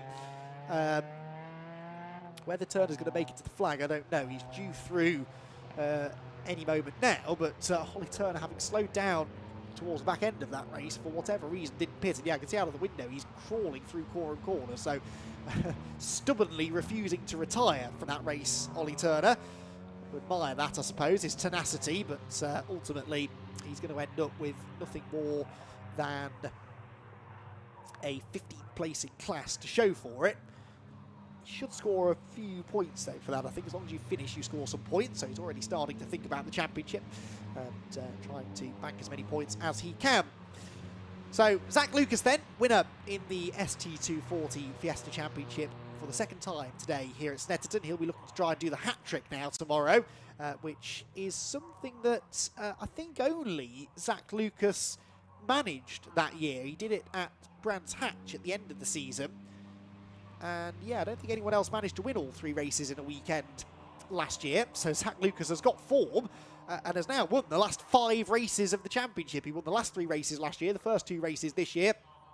And he's well placed to try and do the same again tomorrow. That race, as I said, early in the day. It's our first racing action of the day at 9:40. So 9:40 a.m. For our third and final Ford Fiesta Championship race of the weekend. Lucas then claims the victory. Alistair Kellett in second, with Simon Horriman back on the podium in third. Albert Webster fourth, provisionally. Did have that bit of contact with John Cooper, didn't he? Joseph Knight was fifth, whilst Cooper ended up sixth. Gary Miller and Matt Luff traded places a couple of times, including on the final lap, with Miller getting the better of Luff in the end. The 7th, Connor Blackburn was 9th, and Morgan Kidd completed the top 10 ahead of Sean Reynolds, Adam Burdis, Matt Chambers and Marco Ricci after his involvement in the first lap shenanigans, only able to finish 14th. 15th place is where you find your ST150 winner, Ethan Rogers, who had to overcome Thomas Eichen in that race, who was driving really, really well. The Durley Garage-sponsored car could be a race winner this year, that's for sure. Matt Pimlett is back on the podium with Chris Chisnell and Mike Blackburn inside the top 5. Then it was Anthony Sullivan, Mark Blunt, Paul Dobson, Sam Beckett from the back, and Daniel Robinson to complete the top 10, ahead of Aidan Vickers, Chris Flynn, and Matthew Morton, 27th place overall. Ollie Turner did finish tenaciously, as I said, on the final car on the lead lap. He will score some points then. Spencer Stevenson likewise will as well, although he is a lap down, whilst Jade Goodwin and Sam Watkins both failed to reach the flag. So, a busy first day of racing here. Thank you everyone for joining us on the various streams. We'll be back, as I said, early tomorrow for a full day of racing that will include the opening 2 rounds of the TCR UK Championship. And that is going to come with a side helping of the third race of the weekend for the Fiesta Seniors, 2 Fiesta Junior races tomorrow, as well as another modified Ford race, and the Miltech Sports Civic Cup will also have their second race of the weekend late tomorrow morning. There's also the exciting opening round of the Brscc Supersport Endurance Cup, which will take the bulk of the gap up between the 2 TCR races tomorrow afternoon, a 2-hour endurance race, and the first time that has run as a championship. So, Fiesta Championship drivers making their way down towards Parc Fermé, where hopefully our podium finishers will be greeted by Scott Woodwiss. Well, another dominant performance from Zach Lucas, and also another dominant performance as well from Ethan Rogers in ST240s and ST150s respectively. Another great race in store for all of them. They'll have one more race tomorrow morning to round off their weekend. Let's see if we can have a chat with the ST150s. We didn't catch them this morning in their first race. Let's see if we can do that. See if we can get Ethan. Just going to bring him over to have a chat. We missed you this morning, but Ethan, 2 wins out of 2 so far. Not a bad start to the year. No, I couldn't ask for much more, really. New tyres, getting used to the tyres. It's going really well. Yeah, couldn't ask for more. How are these new tyres? Because you switched from, you were more used to the Dunlops or the Goodyears now to the Nankangs. Yeah. How much of a difference are you finding these tyres to adapt to? Yeah, they're a lot different to a slick, but they're working well. They're maintaining throughout the whole race, so I'm happy with them at the moment. It's going well, so can't complain. How nice is it to be back in the Fiesta once again? Because you've been in this sort of championship, in this paddock for the last couple of years. So to be back amongst this competitive grid looks to be pretty. Look like you're enjoying yourself. Yeah, no, it's great. Good amount of cars. It's competitive. I'm enjoying it. So really good. Yeah. These guys from what was STXRs, they're quite quick, aren't they? Yeah, they're good lads. Yeah. No, it's good. Good grid. I enjoy it. You've got a bit of a challenge this year. Yeah. Good stuff. Well, congratulations. Fingers crossed you can make it 3 out of 3 tomorrow, but well done for the 2 wins today, and go rest up for tomorrow. Great stuff. Let's see if we can go and grab Matthew Pimlett, who's just over here, just having a chat. Let's bring him over, because Thomas Eichen is being interviewed for the circuit. Matt, great to see you. Well, 2 podiums out of 2. I think you said that's what you wanted to try and get at least, and good results for the first 2 races anyway.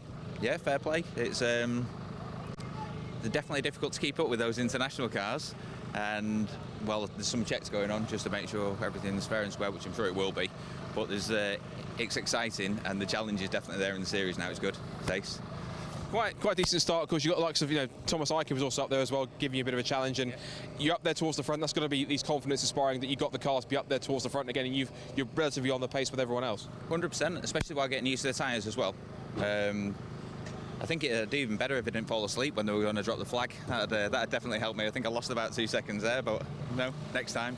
How are you finding these new tyres? Of course, it's used to get from switching from the Yokohamas to the Nankangs. What challenges are you finding with those, or is it a relatively simple transition? How are you finding adapting to them? They're very loose. They're a very different tyre. We're just changing the pressures now to work out whether we can increase some sort of structure in the sidewall of the tyre and everything. They just seem very pliable, should we say, compared to last year's tyres. But you can feel, you get a lot of feel through them. They're quite responsive. Yeah, they're good. It'll be good. One more race tomorrow. Looking forward to it. Podium, hopefully. Fingers crossed. Well done. Congratulations on 3rd place there, both of them. That's good, excellent stuff. And let's bring Thomas Eichen in. Our man in 2nd place, Thomas. Well, that's not a bad start to your live racing Fiesta, is it? Podium. I mean, you were really up there towards the front in the beginning in that race as well. Yeah, it was a good race. I managed to get 1st and 2nd off the line, and then the safety car came out, so prolonged my stint in 1st a bit longer. But I seemed to be gapping the lad in P2 or P1 in the end everywhere. But the corner onto the back straight, he was rapid, so he managed to get me up the straight. Carl, it's good in race trim. No, it's a really good car, really good car today. It's all moving in the right places, yeah. You've got one more race tomorrow. What can you do from? I think you'll be second on the front row, won't you again? I think they reversed something. I'll just try and come forward as many places as I can, try and get another podium. Never start like that. You might manage it. Hopefully, we'll see. Yeah. So, well, congratulations, well done, and we'll see you tomorrow for race number 3. Great stuff. Right, that's the ST150s. Let's go have a chat with our ST240s who are over here. Thankfully, they're all grouped in one place, so we won't have too much effort to try and grab them again. And Zachary Lucas, even more dominant than he was before. So let's see if we can bring him over. So let's see if we can have a chat. Zach, let's bring you over. Well, if that was a decent win in race 1, that was commanding in race 2. You were right at the front, particularly from the restart. Yeah, I mean, it went perfectly the whole race, to be fair. I had a better start. Me and Simon were neck to neck on the start. We both got a little bit sideways into turn 1, but we both managed to hold it together, so and that was good. And then after the restart, I got a really good restart, to be fair, and I managed to pull a gap. And after then, everybody else was just battling it out behind me, and I had a bit of clean air just to go for it. So, yeah, very, very happy. I think if you thought you had a car's challenge for the championship in race 1, I think you definitely have after the second race. Yes, definitely, yeah. The car's definitely feeling really nice, and I'm feeling really confident in the car as well. So I'm feeling like I can really push it in the corners and get the most out of it, which is good. Slightly a pretentious question, but hat-trick tomorrow? Yeah, well, fingers crossed. I really do hope so. It'll be a good statement for the weekend. Slightly tricky with I think it's slightly partial reverse grid for race 3, so you're going to have to pick your way through and try and get yourself to the front with that one. Yeah, I mean, I always enjoy starting a little bit back and working my way through the grid. It's a bit boring when you're just at the front on your own, especially that race. I was sort of just doodling about, but... Boring while you win? I don't buy that for a second. No, I mean, it's always good to win, I suppose, isn't it? But, yeah, no, it's great. Great stuff. Well, congratulations, well done, and hopefully, fingers crossed, you can go for the hat-trick tomorrow. Fingers crossed, mate. I'll try my best. Great stuff, well done. Right, let's see if we can interrupt this conversation to have a chat with our 2 drivers in second and third. Too many chats. We'll just interrupt you for a second just to bring you in, Alistair. I think we could tell a couple of points you were quite determined to get past Simon at a couple of points. You gave him a couple of little friendly love taps to say, I want to come through, and you managed to finally make you stick it towards the end. I tried the love taps, they didn't work, and I tried pushing, and it didn't work either. So it took me to the last lap to get up the inside him, I think, out of turn 3. And I thought he was going to squeeze me, but I think he realised that I was there, so got past, and I think I actually got fast lap in the last lap then, so that was great. I think it's proved as well that had you been able to get past sooner, you might have had the pace to at least try and eat into some of Zach's gap, because the fastest lap was proof of that, surely. Yeah, Simon, I think he had probably brakes. He tried something on the setup as well, whatever you were saying there. But if I had to, and I think he fell asleep at the start of the restart as well. But if I had to go, I think I could have kept with Zach anyhow, well, near enough anyhow. So, what can you do overnight to make some tweaks to the car to make it a bit quicker for race 3? Because of course, you're trying to keep yourself on the podium, try and keep up with Zach and co. What can you do to make it a bit quicker? I think it's quick enough. I just ended up in the wrong position in qualifying, which kind of hurt me till now. But now with reverse grid, I'm probably back where I started this morning, so I'm back in the wrong position again. But anyway, that's the way it goes, and I think that works for the championship as well for the reverse grid. So you know what I mean. It gives someone else a chance of the third win and stuff like that. So it does work out well at the end of the year. You'll be ahead of Simon this time. No, I'll be behind him. You're behind him, of course you are. Yeah, sorry. Behind again. So. Right, let's try it. Nice again. Let's try it all over again. I'll try and push him this time harder. Well done. Best of luck for race 3 tomorrow, and we'll see you then. And fingers crossed you can get back on the podium. Yeah, thanks. Great stuff. Let's just bring Simon in for 3rd place as well. So he was giving you the hurry up at a couple of points, wasn't he? Yeah, we just tried something on that one and it didn't work. I just had to hold Alistair behind as long as I could. You know, let Zach get away, and then that's all we could do.